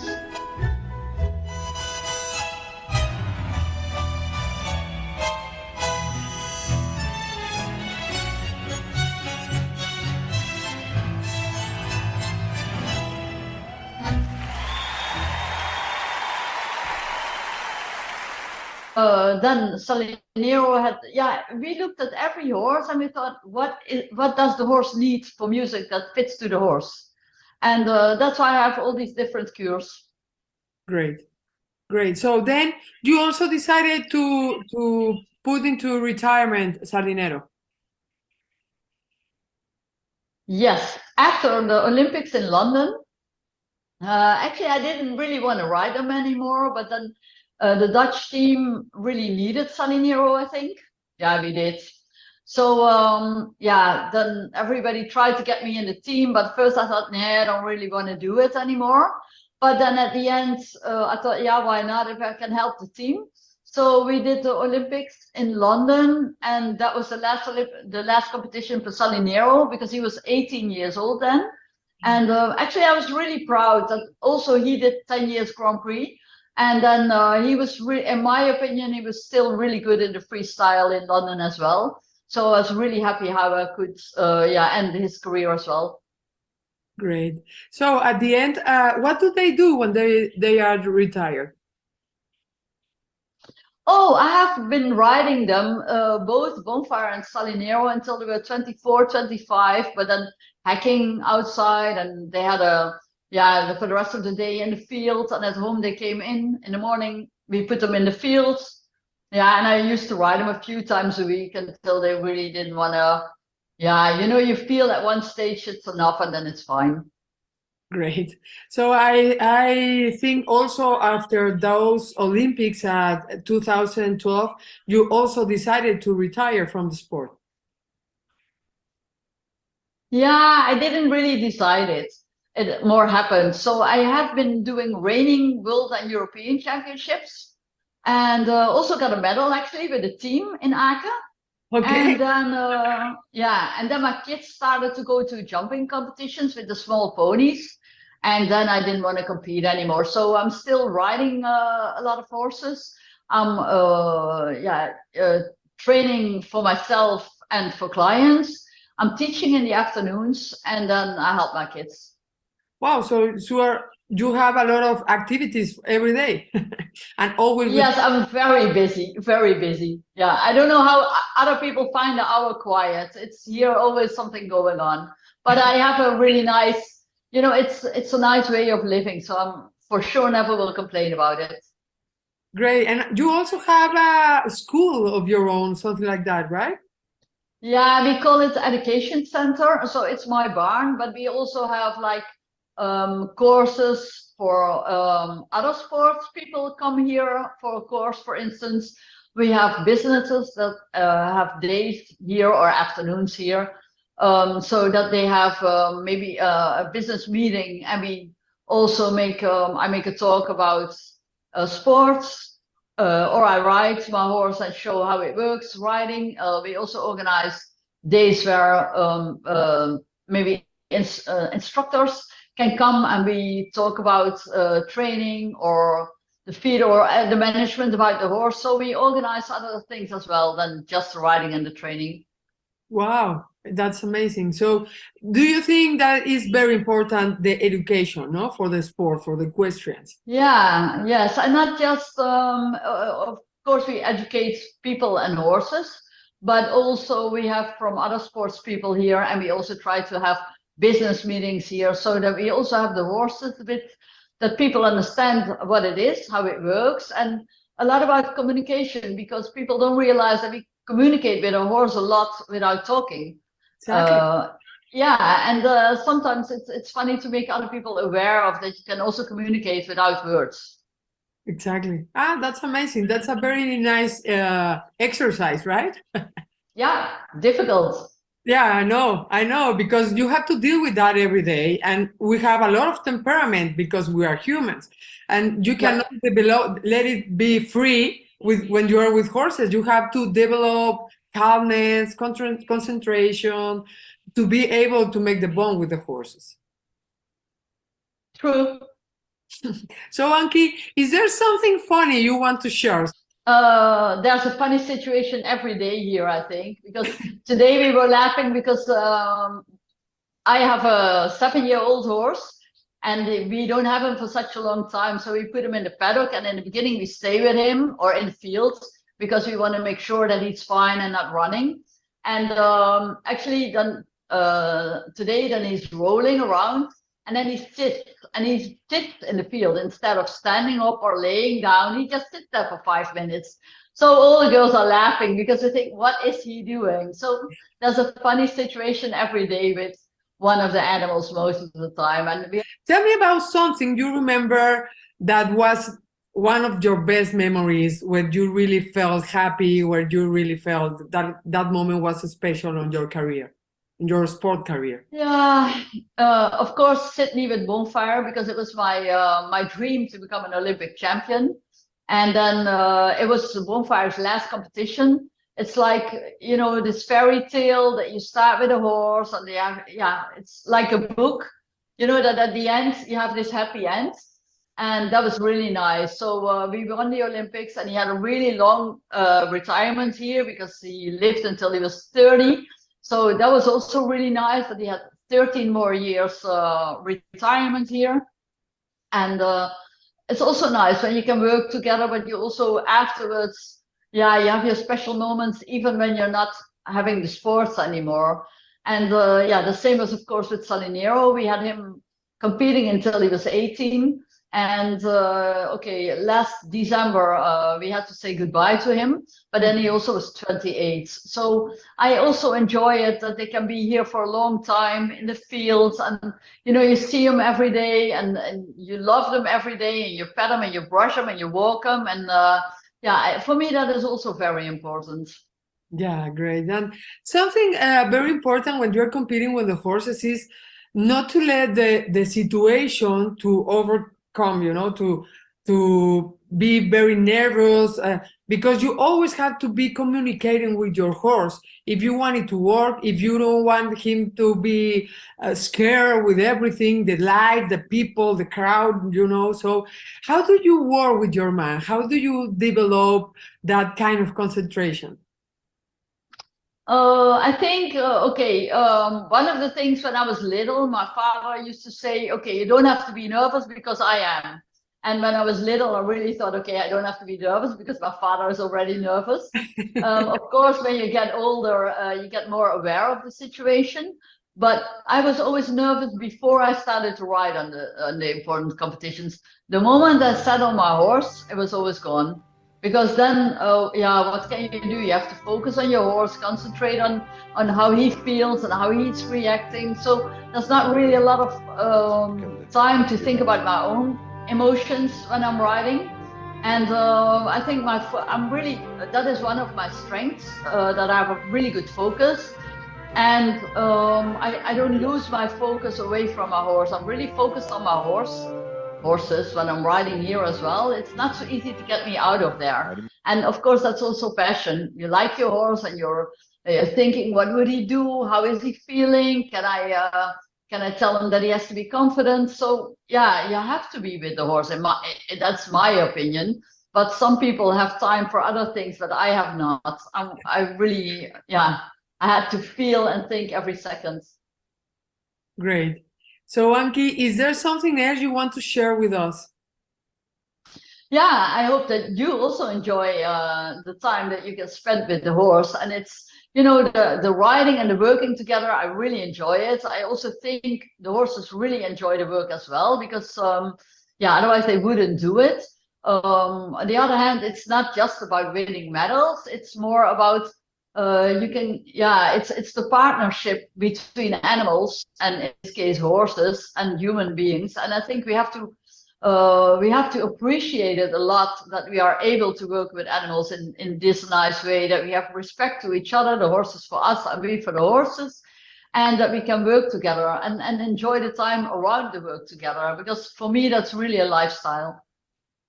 Yeah, totally. So Anki, this is an honor for me, for us to have you here. Really, really thank you for sharing your experience, because this is something we really need to learn in Mexico. I love some things you said about the journey, about the welfare, about the concentration, about this partnership, because this is what we really need to learn to be able to be part of for a sport, or for only to go to walk outside, you know, with your horse. And I think this is the most important, to be able to enjoy the time with them. So thank you very much, Anki. This is very special for us. I know you are very, very busy every day. You are very important people for the sport. So this is very important for us too. Yeah, but I feel it also as my duty in a positive way to, I think it's very important that people do understand that it's nice to have a partnership with the animal. And I don't know exactly how it is in your country, but sometimes in Holland, people say that they feel sorry for the horses, and then I think they don't have a clue what we are doing. They don't understand how much your heart is in the horse, and that you maybe wake up in the middle of the night thinking, oh yes, the wrong blankets. Did I close the door from the stable? yeah, like that. And then in Holland as well, I really try to to communicate on that people do understand what it means to have horses, and that it's not just about sports or money, that it's about the partnership. Is it normal if I wake up some nights thinking, I should have put my leg here, I should change this? Is that normal? That's good. Okay. Okay, so I'm not crazy. Thank you. Oh, that's normal. Anki, thank you very much. It has been also very welcome. It's so nice to meet you and know that you are a normal rider, a normal person, that you're not on the clouds, you know. That is great. I think that is one of your more special characteristics. So thank you very much for sharing. Yeah, you're welcome. It was nice talking to you. Thank you very much.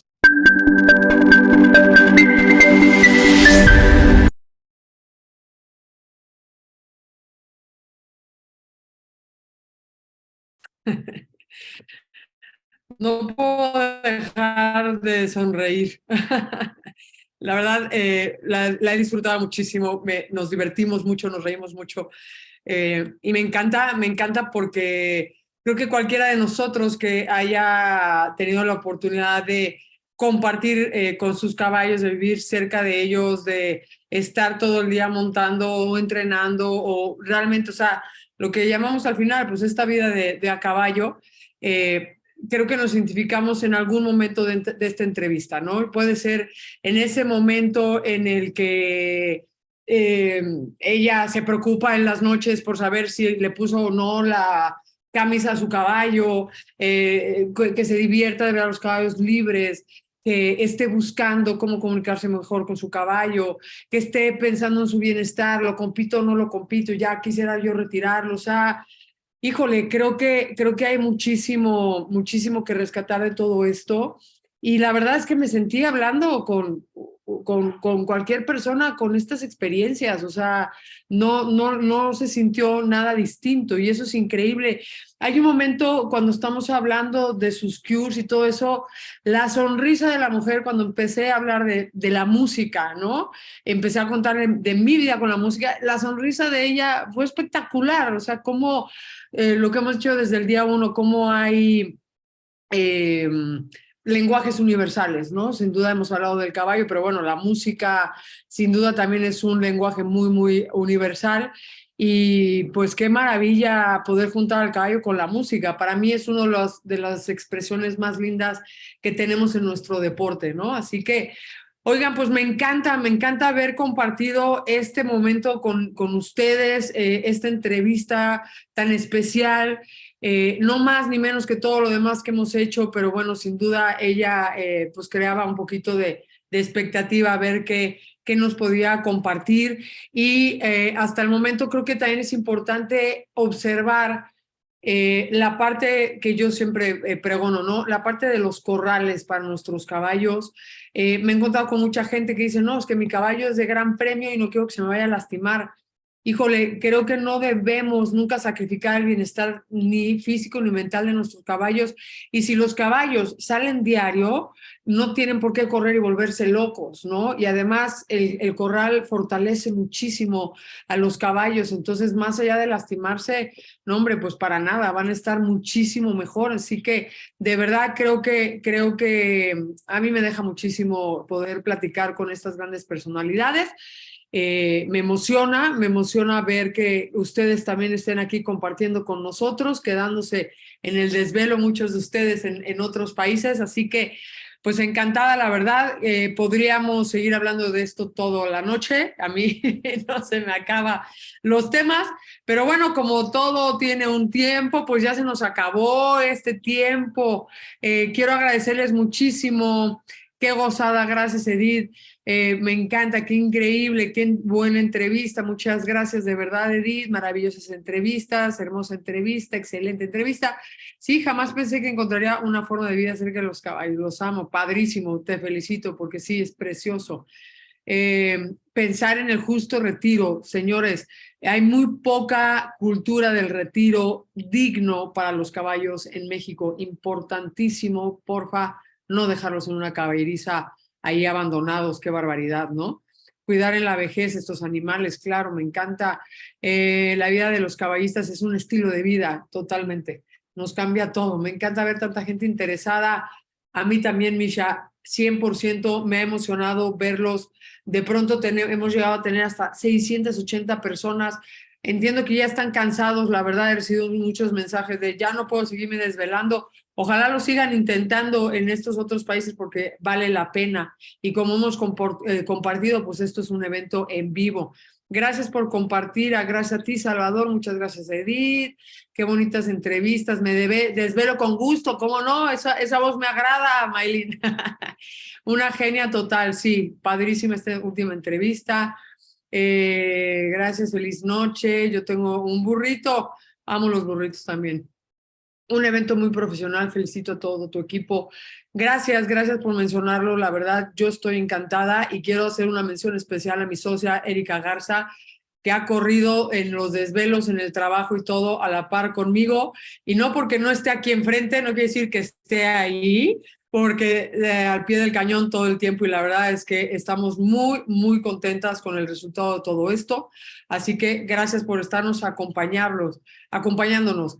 Germán, no olvidamos, ya tomamos nota aquí de tu teléfono, no te vamos a olvidar, te prometemos que te vamos a meter y porfa, si hay alguien que se nos ha quedado todavía fuera de los grupos de WhatsApp, por favor no duden en ingresar ahí porque ahí es donde vamos a poder compartirles muchas cosas, ¿sale? Gracias desde la Quinta, saludos, gracias Abdón. Sí, la verdad es que, por supuesto, Abdo, no íbamos a traer jinetes que golpearan a sus caballos ni que nada por el estilo. Creo que tenemos que ser congruentes con todo lo que queremos transmitir y con nuestro propio estilo de vida, y eso no encajaría. Entonces, claro, queremos transmitir gente que realmente le importen sus caballos. Gracias desde Menorca. ¡Wow! Gracias por haberte desmañanado de esta manera, Reyes, me encanta. No sabes la cantidad de gente que nos ha escrito de allá de que no voy a poder, pero por favor, no se desaparezcan, inténtenlo, porque de verdad vale la pena. Hemos tenido gente de España y gente también, obviamente, de los Países Bajos. Entonces, chicos, muchísimas gracias por haber compartido con nosotros. Les agradezco muchísimo el esfuerzo de estar aquí con nosotros una noche más. Espero sin duda alguna que esto haya sido para ustedes tan importante como lo ha sido para nosotros, y que sigan aprendiendo, porque sin duda pues para eso estamos en este camino. Por favor, nos vemos el día de mañana. No se olviden de nosotros, porque todavía tenemos grandes sorpresas. El día de mañana cerramos con broche de oro con 3 increíbles entrevistas, no una, dos, no, las 3 se van a llevar muchísima información, muchísimos elementos, muchísima teoría, muchísimas experiencias increíbles, así que por favor, no se lo pierdan. Es el último esfuerzo, es el último jaloncito, ya lo vamos casi a lograr, así que por favor, mañana nos vemos aquí. Descansen, bonita noche, buenos días a los de allá.